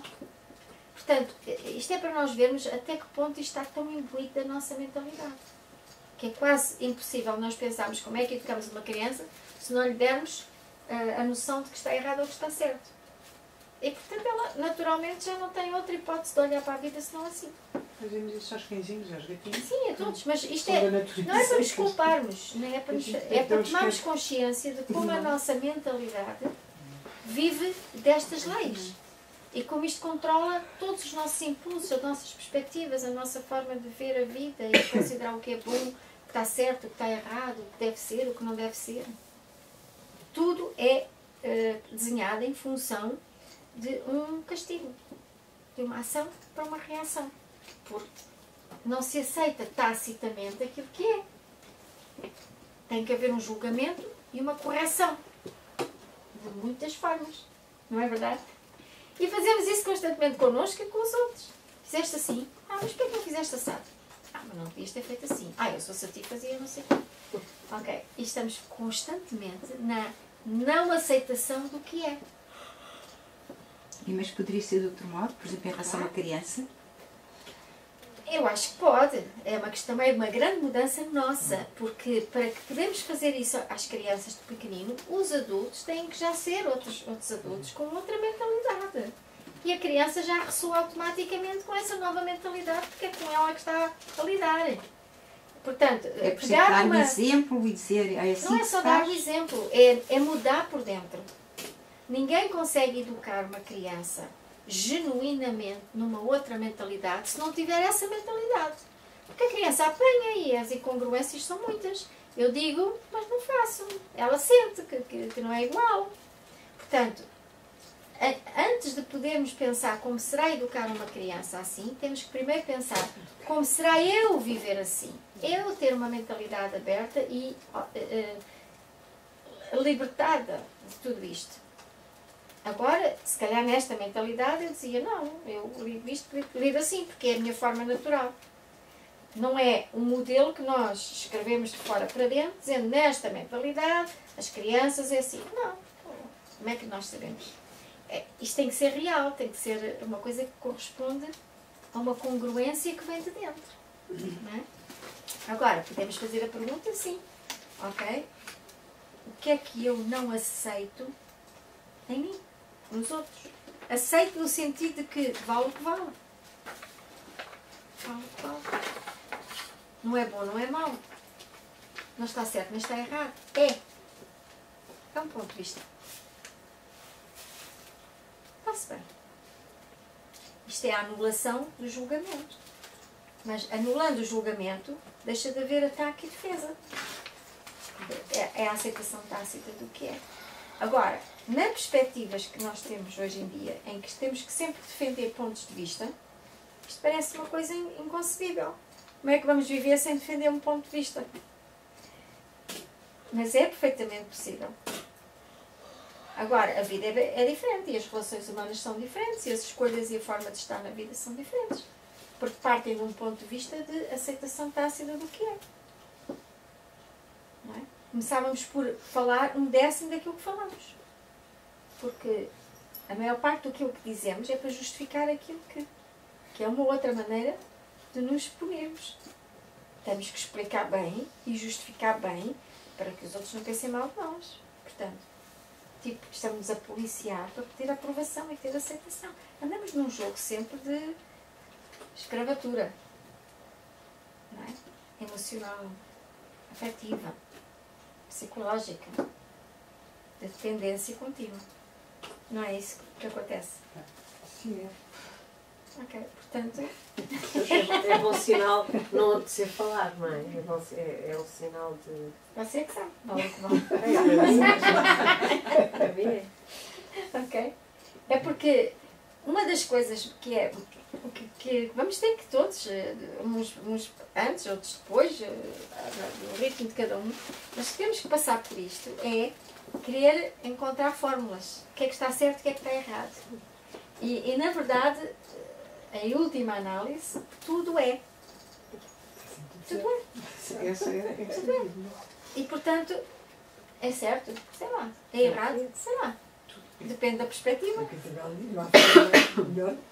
Não, eu estava a falar não nisso. sei. Não sei. Eu adoro dizer não sei. Torna-se diferente depois de se estudar o curso. Há Depois realmente de se não há fazer tanta necessidade Sim, sim. em estar sempre a falar. É por aí, não é? Se está Não certo ou se importa está nada. errado. Se o outro está a dizer caracóis e eu penso que é lagosta, ok, interessante. E penso, olha, caracóis, lagosta, vale, não faço a mínima ideia, não sei, mas está-se bem. Mas, por exemplo, em relação a si próprio, não é? Já não falo da criança, mas em relação a si próprio. Eu entendo que uma coisa é uma pessoa dizer assim, fiz isto mal. Uma coisa é castigar-me, pronto, que já se viu que está mal. Agora, outra coisa é eu dizer assim, isto aconteceu não é por acaso, é para tirar daqui uma lição e vou tirar a lição, pronto. Mas isto não é a mesma coisa dizer que isto é e ficar-me conforme, quer dizer... Quer dizer, São coisas tirar a diferentes. lição é um passo intermédio. Porque quando tirar a lição, vais chegar à conclusão, se aprender a lição, porque aquilo não vale nada.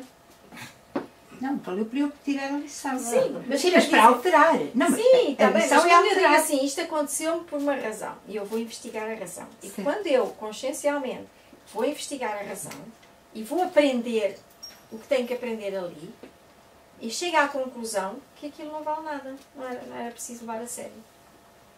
Portanto, é um passo intermédio em que automaticamente dizer Qual é a diferença entre isto, então, eu estou a fazer de advogado do diabo, não, faça, mas estou muito vontade. esquecida destas lições.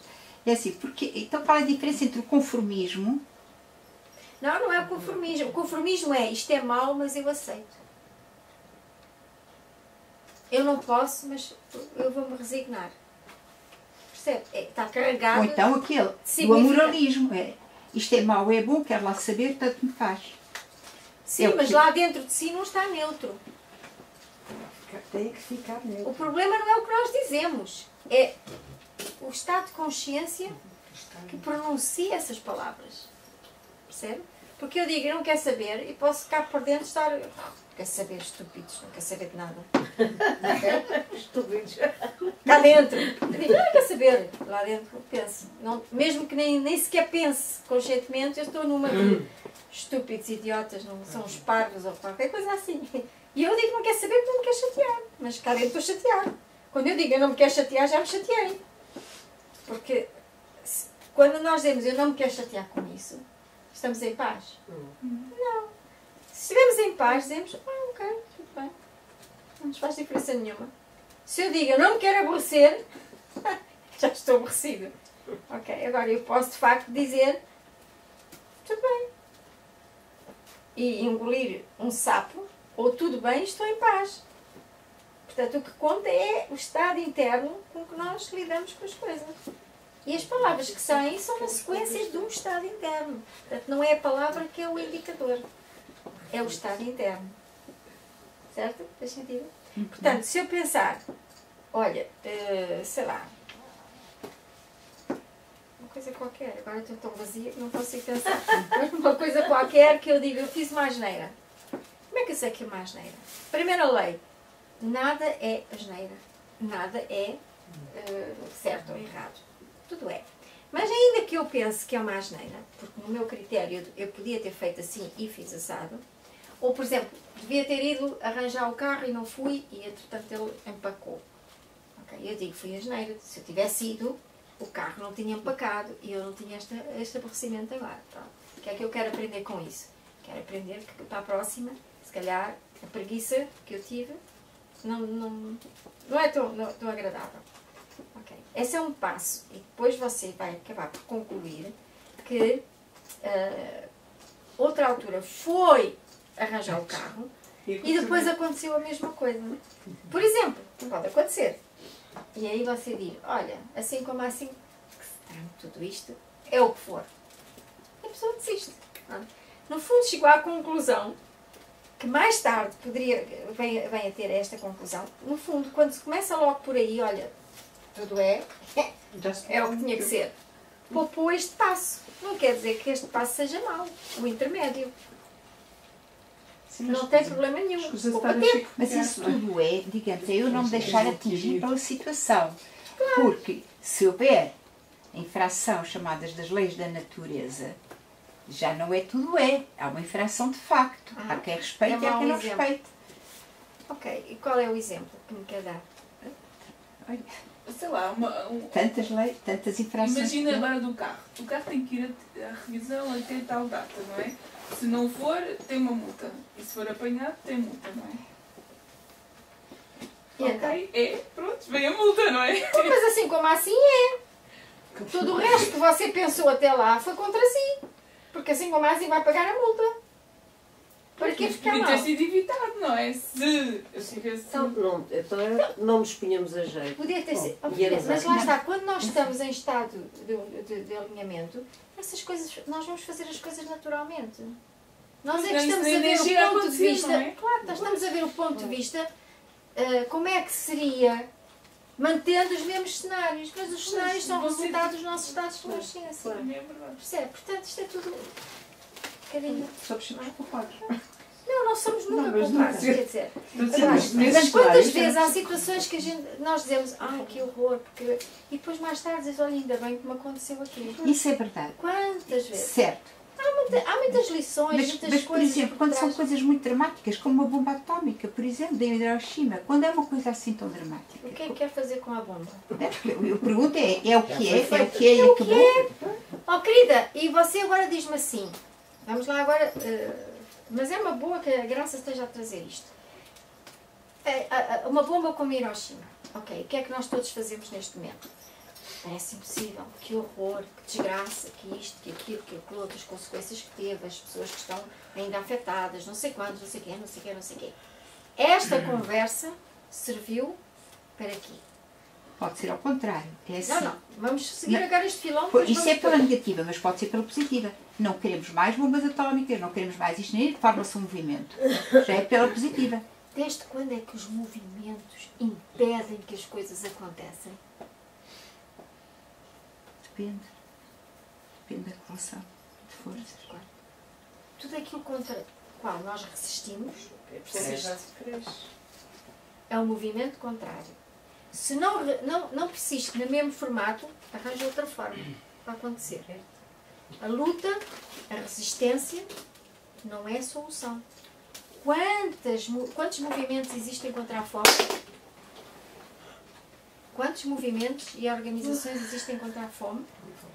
Contra o desabrigo? Contra a paz? Contra a guerra? Mas se não os houvesse, se calhar estava-se pior, ou não? Essa é que é a questão. Quer dizer, se nada se fizer, está-se pior, ou Eu não não? estou a dizer que não tem a ver com o fazer, tem a ver com o estado de consciência com que se faz ou diz as coisas.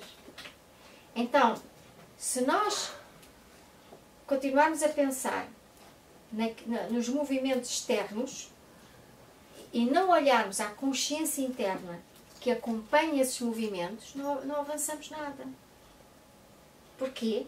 Porque estamos a fazer coisas, mas a manter o estado de espírito que dá alimento à própria coisa que nós queremos derrubar. Por exemplo, contra a fome. Vamos dar o exemplo da fome. Fazemos um movimento contra a fome. E vamos todos lutar contra a fome. Já é E lutar. vamos Lutar já lutar é... contra a fome. Vamos dar de comer, vamos fazer isto, vamos fazer aquilo, não importa. Não está em jogo o que estamos a fazer, mas agora vamos descrever aquilo que é habitual fazermos nesses movimentos. Entretanto, aquelas centenas ou milhares ou milhões de pessoas até que participam desses movimentos, cada vez que pensam que participam ou contribuem, pensam em quê? Na fome. Em fome. Na desgraça, na miséria. Deus queira que nunca me aconteça a mim. Coitadinhos. Isto mantém a fome.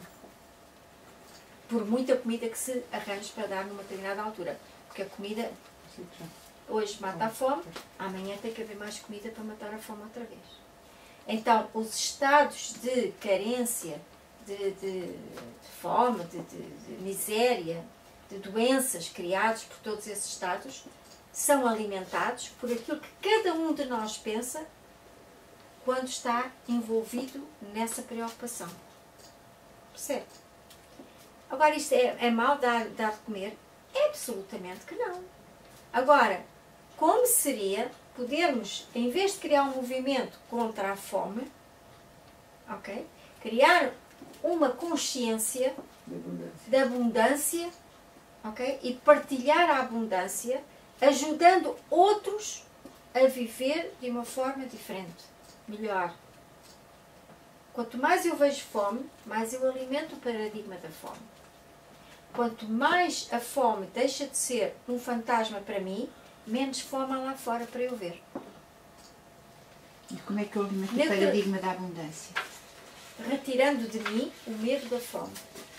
Neutralizando. Neutralizando todos os conceitos. Todas as imagens internas que holograficamente criam realidades externas. A fome é mantida pela quantidade de pessoas que teme e tem horror à fome.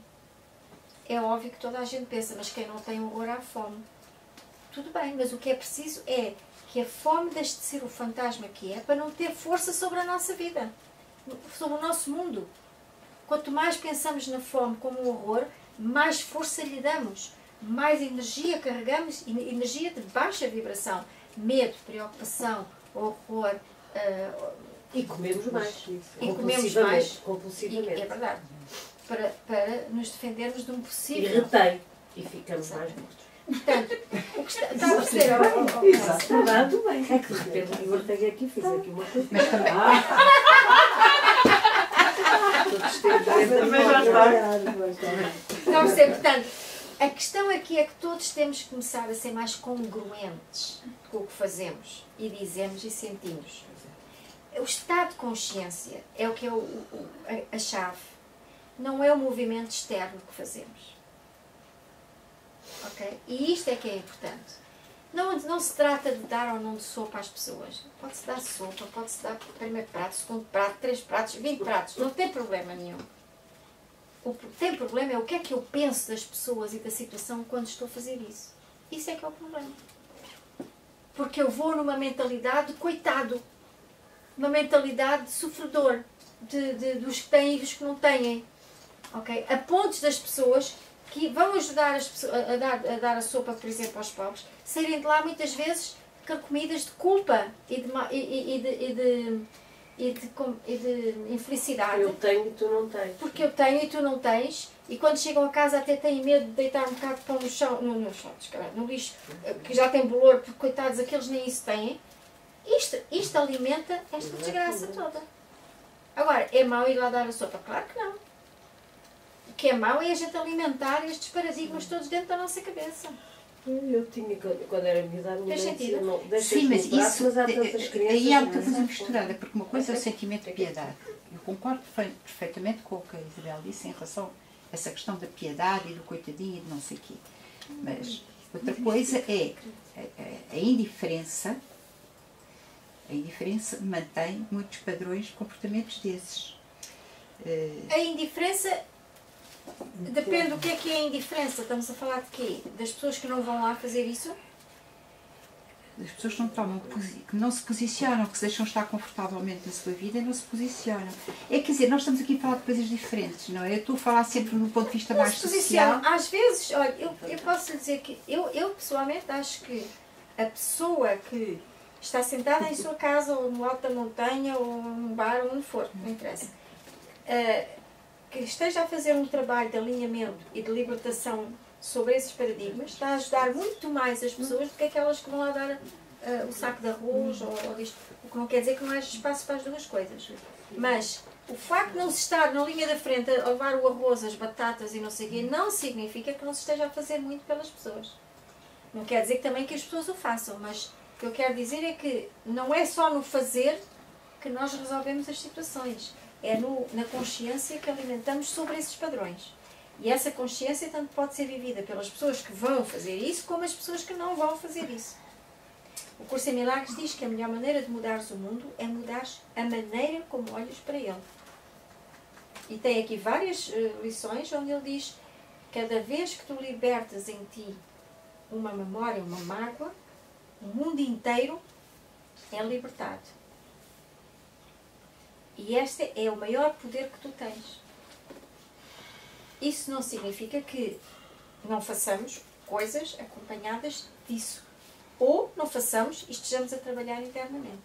Agora, não podemos achar que só fazem coisas pelo mundo as pessoas que arregaçam as mangas e que vão para a linha da frente. Porque muitas vezes vão para a linha da frente e vão carregadas de energia negativa. Ok? E há outros que não vão para a linha da frente e podem estar muito mais empenhados em trabalhar a sua consciência para ajudar a si e tudo aquilo que a sua libertação promove no mundo inteiro. Percebe? Portanto, isto é tudo muito É relativo. difícil as pessoas aceitarem a ideia de que, ao terem esse pensamento centrando-se, podem contribuir para tirar a fome a outro. Oh, querida, mas é como como muitas vezes se diz que se fazem movimentos de meditação coletiva para ajudar isto, aquilo e aquilo outro. Ótimo! Se calhar ajuda muito mais do que andar a socorrer isto, aquilo ali, nesta situação ou naquela daquela outra, porque amanhã é preciso outra vez. E havendo mudança nos paradigmas coletivos, as coisas tem tendência a acontecer muito menos daí para a frente. Oh, Isabel, agora que falou nisso, aqui há tempos, uma pessoa que eu acho que é acreditável, pronto, contou que no Brasil, pronto, já foram feitas experiências exatamente desses grupos de meditação e que a criminalidade baixou naquela zona. Sim, já contou isso outro dia, que depois noutra cidade aumentou. Porque, sim, Pode ser que sim, pode ser que não.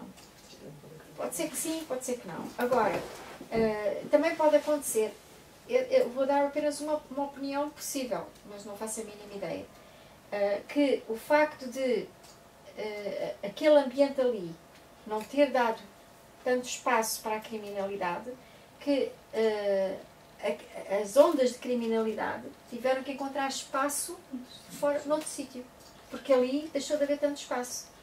Ok? E houve mudança de movimentos. Pode acontecer isso.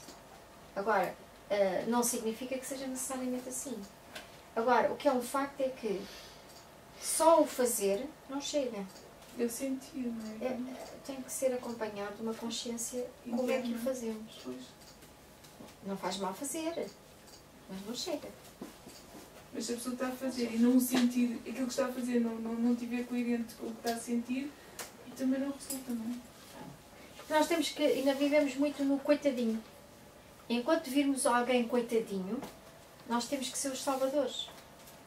Ok? E portanto, se na nossa cabeça desenvolvemos o padrão de coitadinhos, das duas uma, ou fazemos parte dos coitadinhos, ou fazemos parte dos salvadores.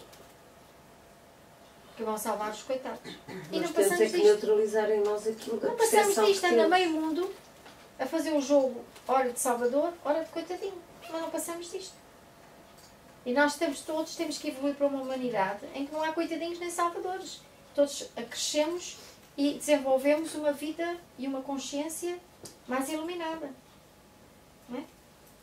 Senão, não saímos do paradigma de ora sou salvador, ora sou coitadinho. Ok? Ou ora sou agressor, ora sou coitadinho. Passamos a vida nesta dualidade.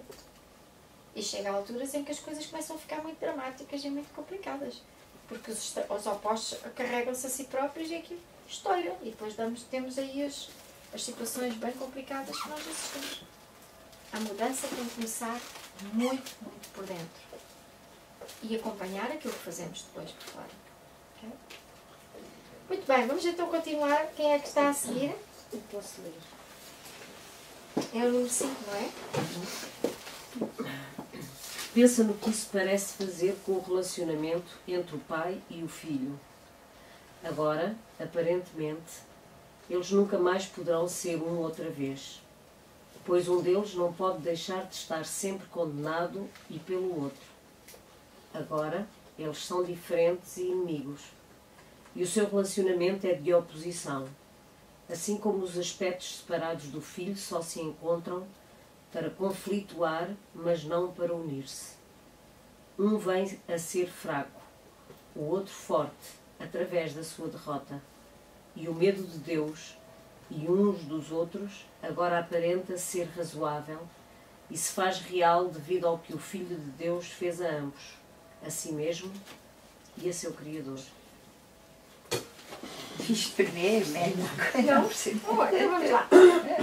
O facto de o pecado não, isto é antes, o pecado não pode ser redimido, sendo a crença segundo a qual o Filho de Deus pode cometer equívocos pelos quais a própria destruição vem a ser inevitável, porque nós merecemos o castigo.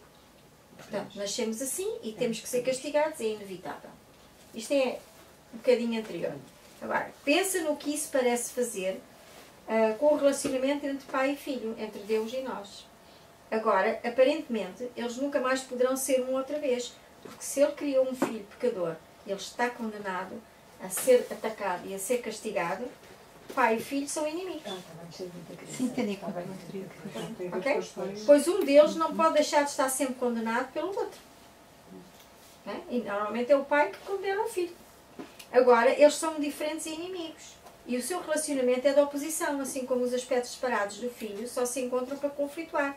Os aspectos separados do filho é as nossas diferentes perspectivas e as mágoas uns dos outros são os diferentes aspectos do filho. O filho no sentido global, não é? Um vem a ser fraco, E o outro forte através da sua derrota. Porque no fundo Deus derrota o seu filho, criando-o assim e castigando-o. E o medo de Deus, claro, só nos resta ter medo, não é? E uns dos outros, eu tenho medo do outro também, que me pode fazer a mim, e o outro tem medo de mim porque eu lhe posso fazer a ele, agora aparenta ser razoável. Porque este é o mundo do castigo, não é? E se faz real devido ao que o Filho de Deus fez a ambos, na nossa mentalidade. Isto é uma questão de mentalidade. A si mesmo e ao seu Criador, como ele posiciona as coisas. Faz sentido? Sim? Pronto. Quem vai ler a seguir? A arrogância em que se baseiam as leis do caos não pode ser mais evidente do que aqui. Aqui está um princípio que pretende definir o que o Criador da realidade tem que ser, o que ele tem que pensar e o que ele tem que acreditar e como ele tem que responder acreditando nisso. Nem mesmo se considera necessário perguntar-lhe acerca da verdade do que foi estabelecido para que ele creia. O seu filho pode dizer isso e ele não tem senão a escolha de aceitar a sua palavra ou estar equivocado. Isso conduz diretamente à terceira crença absurda que parece fazer com que o caos seja eterno. Pois se Deus não pode estar equivocado, ele tem que aceitar a crença do seu filho acerca do que ele é e odiá-lo por isso. Pois, porque o filho criou esta crença e projetou-a sobre o seu pai. E não pergunta, quer dizer, é o que ele diz, nem sequer foi perguntado a Deus se isso é verdade. Mas o filho decidiu que era assim. E, portanto, ele não sequer tem o poder de mostrar que o filho está errado, porque é o que o filho decidiu. E, portanto, exato, pois se Deus não pode estar equivocado, ele tem que pensar exatamente aquilo que a gente pensa dele. Porque foi isso que foi decidido pelos homens, não é? Na sua crendice, que Deus deve ser isto. Porque para nós sermos isto, tu tens que ser aquilo. Porque nunca ninguém perguntou a Deus se é verdade. Ok? Pois se Deus não pode estar equivocado, ele tem que aceitar a crença do seu filho acerca do que ele é. E odiá-lo por isso. Porque ele não tem direito a ter crença própria. Portanto, Deus está em guerra com o seu filho. Não é? E é por isso que Deus se zanga, se revolta e manda castigos para a humanidade. Porque a humanidade fez mal. Aliás, vocês não viram um filme que está aí a correr, agora lembrei-me, que é o Noé? A Arca de Noé? Sim. Viu? Eu vi. Já viu? Eu vi. Vale o que vale. É um fanático. Nunca imaginei que o homem pudesse ser. Quer dizer, Mas eu imaginei que tratava daquela é forma. a história dos homens a contar, a imaginar as leis divinas, não é? Que é exatamente, quer dizer, aquilo é para ser assim e é a obsessividade das mentalidades fanáticas, não é? Mas pronto, aquilo é a história da Arca de Noé, romanceada ou não, a gente sabe lá como, se existiu alguma coisa daquela, mas pronto. De qualquer maneira, mas é revelador disto, é que Deus ali é pintado como um carrasco que faz mal à humanidade toda. Mas realmente uma coisa que eu reparei é que ele tantas vezes olhava para cima, mas não estava lá nada. Pois não. Às vezes mostra-se. Sim, ele olhava para cima, mas é um Deus abstrato, que só existe nos olhos dele, quer dizer, ok? Ao menos podia haver uma nuvenzinha. Um homem com mais do sol, mas nada. Romancearam dessa maneira, se fôssemos nós, Foi romanceávamos de outra maneira, mas pronto. Mas lá está, nós pintamos Deus com os atributos todos da nossa maldade, quer dizer, da maldade da dualidade. E, portanto, fizemos dele um carrasco, porque até a própria Igreja diz temer a Deus. Porque Deus é algo a temer, não é? E, portanto, há uma separação muito grande entre quem somos e Deus, e até porque não podemos contar muito bem com Ele, porque Ele nunca se sabe para que lado está virado. Porque se eu digo alguma coisa, Ele pode me castigar e cai-me tudo em cima. E a Arca de Noé fala... Olha, é exatamente este tipo de coisas que o filme aborda. Mas, Isabel, a minha geração, Sim. os meus pais ainda Sim. me trataram como Também a mim. eu e tu. Sim, sim. Portanto, É a não mesma está coisa. assim uns com os outros. Exatamente. Agora, quem vai a seguir? Vão ver.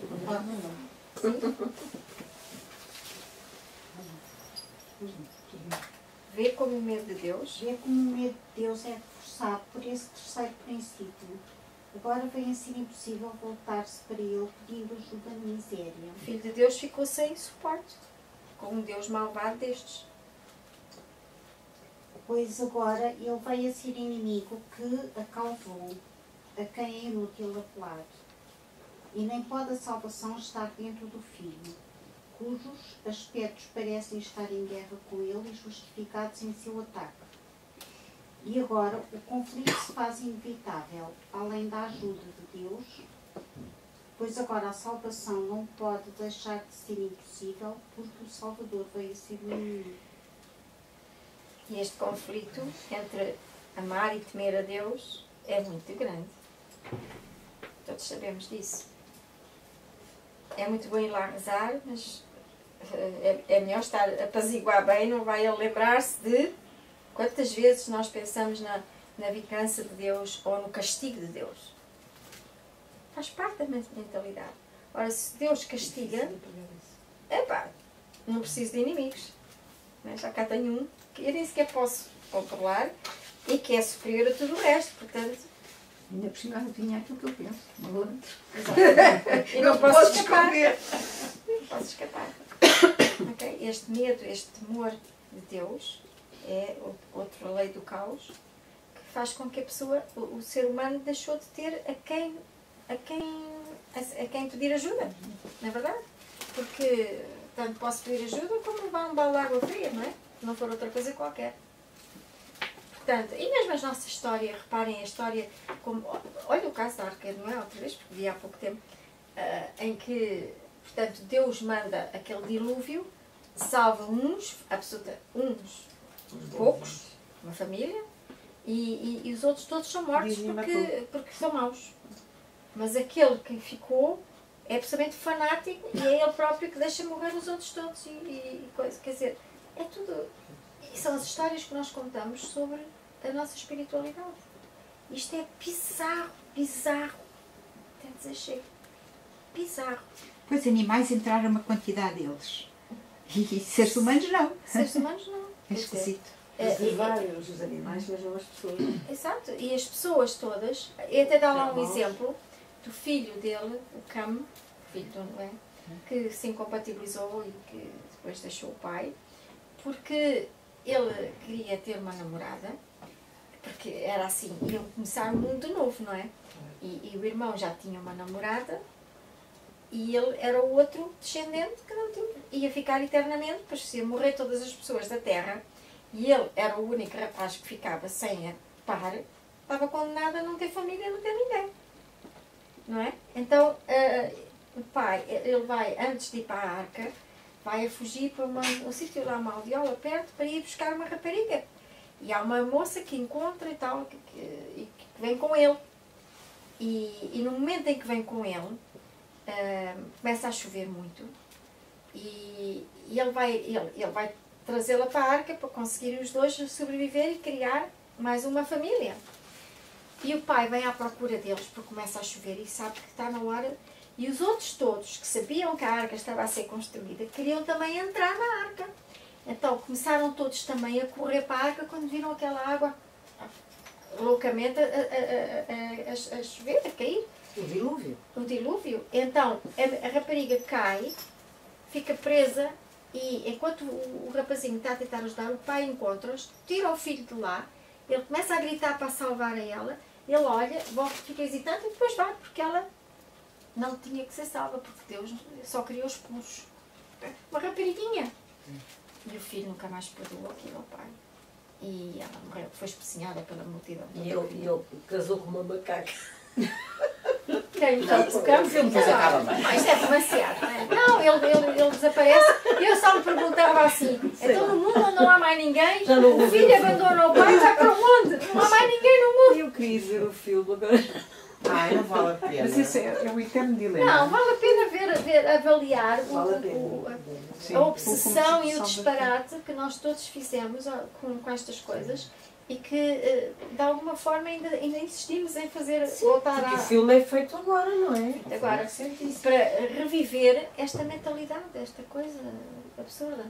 Que é para assustar mais as pessoas. É para as Para pessoas reforçar os padrões, não vai eles reforçar esquecerem, padrões, estamos vejam lá lá. aqui a reafirmar isto. Têm que outra ser vez. bonzinhos, Mas senão... uma das razões pela qual eu realmente Uhum.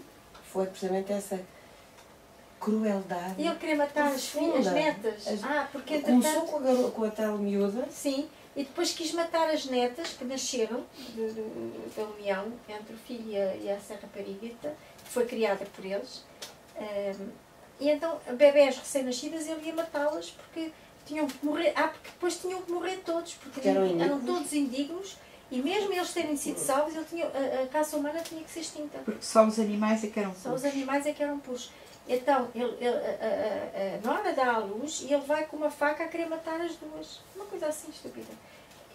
Isto é bom para nós vermos só, transpor isto para a nossa vida e ver de que modo é que a gente compra estas coisas na nossa vida. Porque lá está, não é a forma, é o que está por trás. E é muito útil olhar e ver como é que eu faço isto na minha vida. Que tipo de associações é que eu consigo fazer das barbaridades que nós pensamos, troco de crenças fanáticas, crenças, pontos de vista que nós achamos que são a verdade, ok? E que somos capazes de justificar tudo porque é aquela verdade que temos. É engraçado. Eu gostei do filme porque mostra esta aberração. Deixa eu chamar aquilo uma aberração. Mas também fugir da aberração não é solução. A gente vai ver e diz, quanto de mim não está aqui, de alguma maneira, vou descobrir. Senão não estou. O filme aparece também para este propósito. Todas as coisas têm propósito. Do ego ou do Espírito Santo, não é? Muito bem. Eu agora acho que íamos fazer uma meditaçãozinha aqui a pedido aqui. Vocês continuem a ler, que vale a pena. É que este texto é grande, vale a pena. Ou então fazemos para daqui a 15 dias. Vamos então fazer uma meditaçãozinha. Então,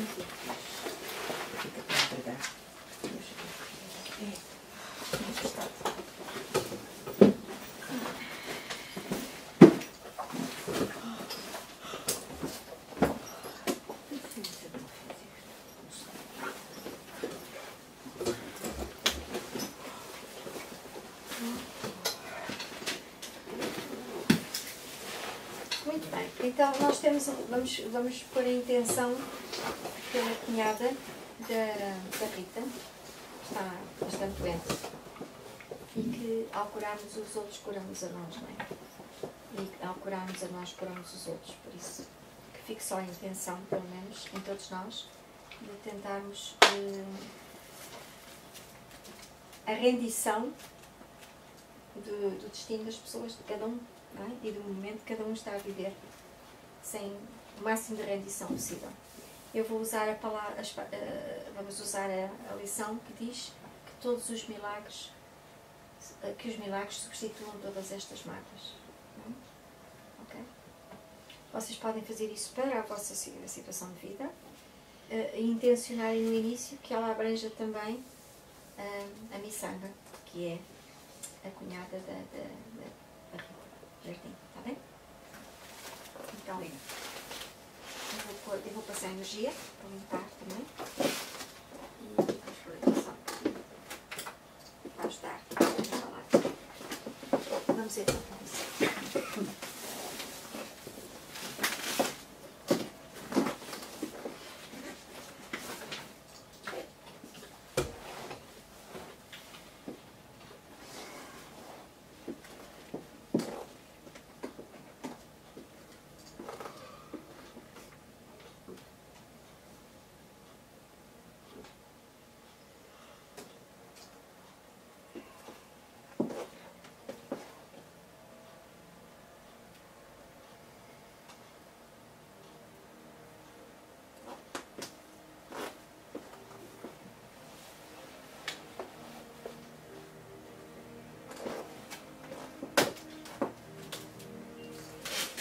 Fechamos os olhos.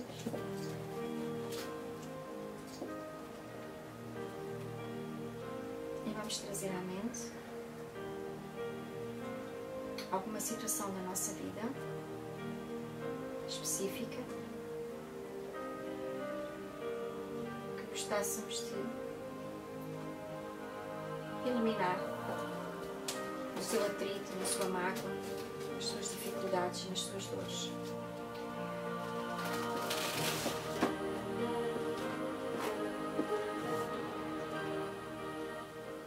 E à medida que pensamos nisso, vamos repetindo a frase que os milagres substituam todas as mágoas.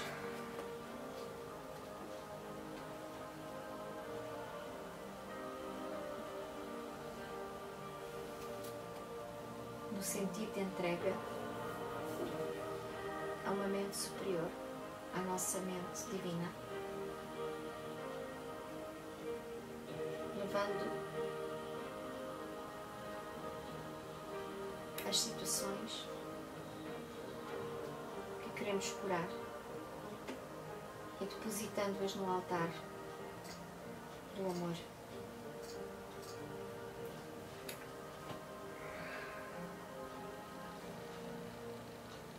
Sem julgamento, sem expectativa,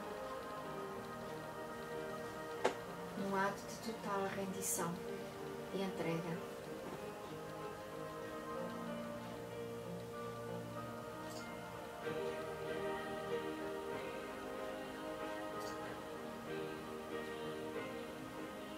Que os milagres substituam todas as mágoas.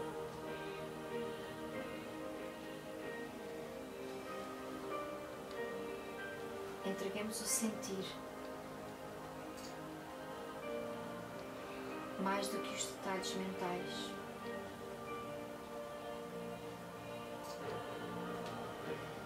Deixemos que a mente iluminada que existe em nós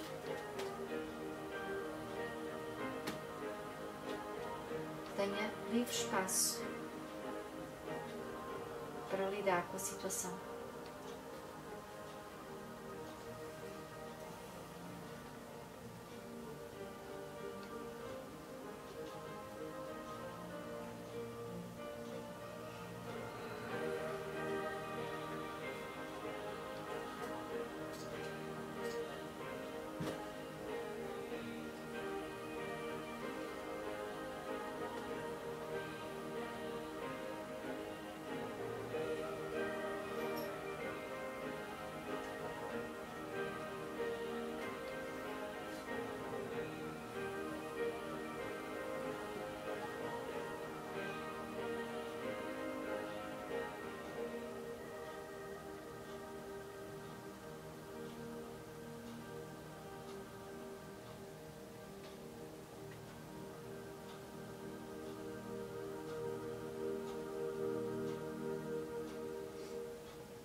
Que os milagres substituam todas as mágoas.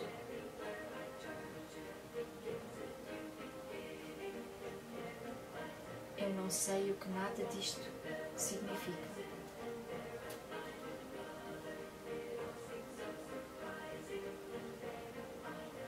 Não julgo, não penso, não decido. Apenas entrego e me rendo à divindade.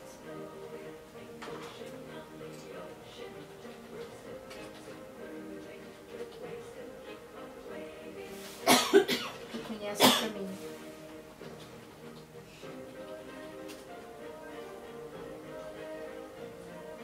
Que nem uma criança inocente e pura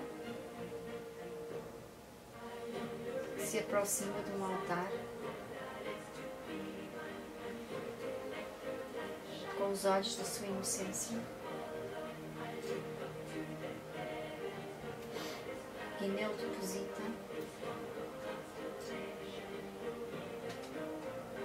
as suas mágoas sem saber o que fazer com elas.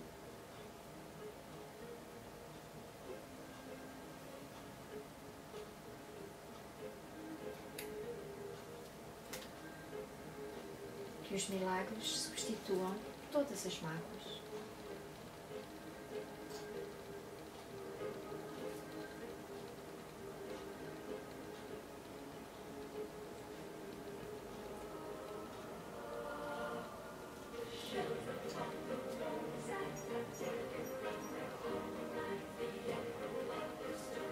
Que todas as ideias que tentamos defender,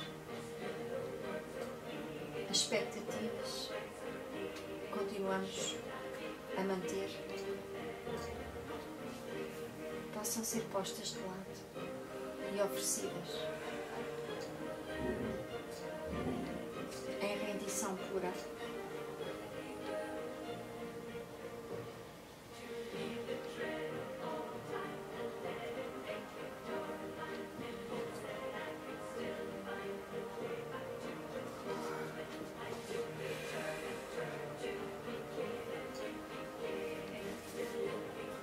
Que os milagres substituam todas as mágoas.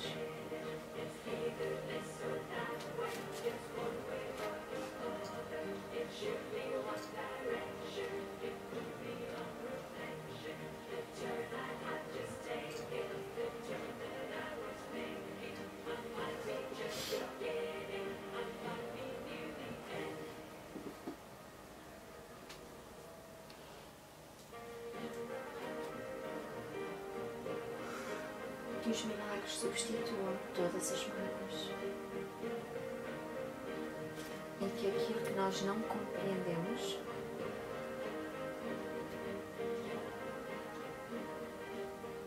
seja aceite na inocência do não saber.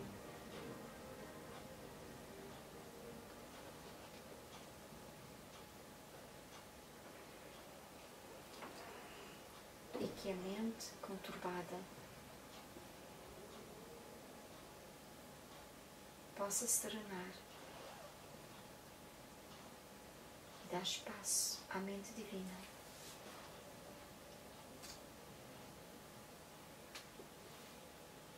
para curar as nossas mágoas, desfazendo-as e percebendo-as como ilusões.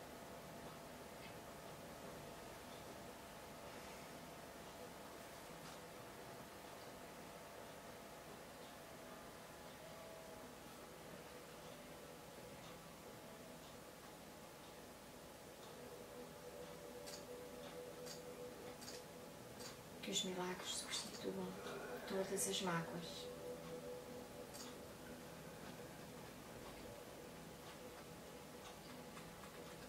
É que no vazio do momento de profunda entrega,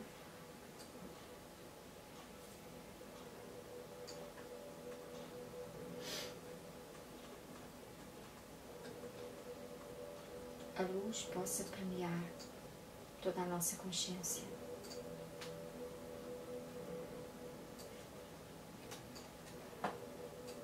E escrever um novo destino para cada um de nós.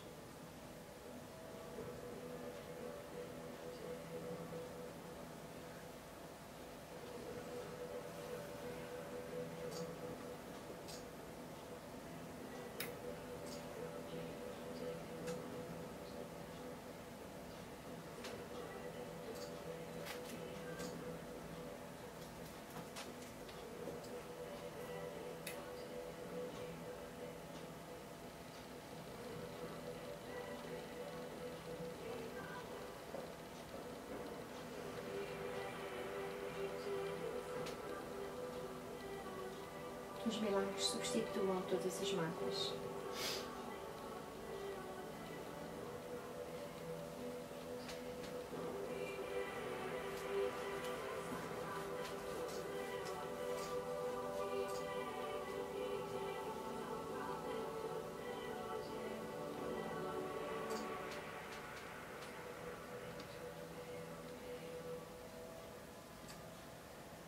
E aos poucos vamos voltando aqui,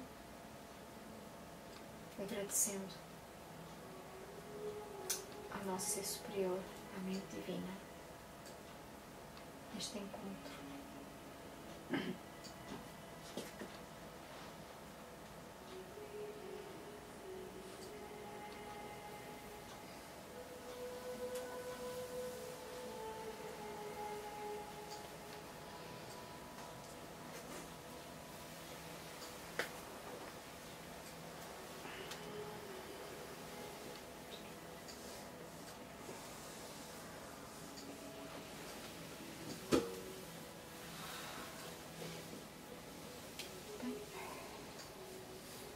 Como estamos? Obrigada a todos. Como estamos? Tudo bem?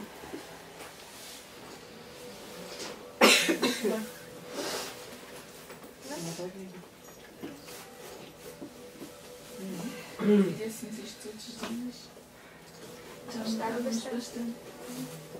Teríamos de nos reunir todos os dias, porque o grupo tem muita mais força Tem mais quando estamos sozinhos. Muito bem, queridas. Bem, muito obrigada por este bocadinho. Se Deus quiser, até daqui a 15 dias, se for o caso. Quando for, Se Deus quiser. Deus quer. Ele vai querer, nós queremos. Pois, queria ser mais. Eles somos nós. nós quisermos que seja daqui a 15 dias.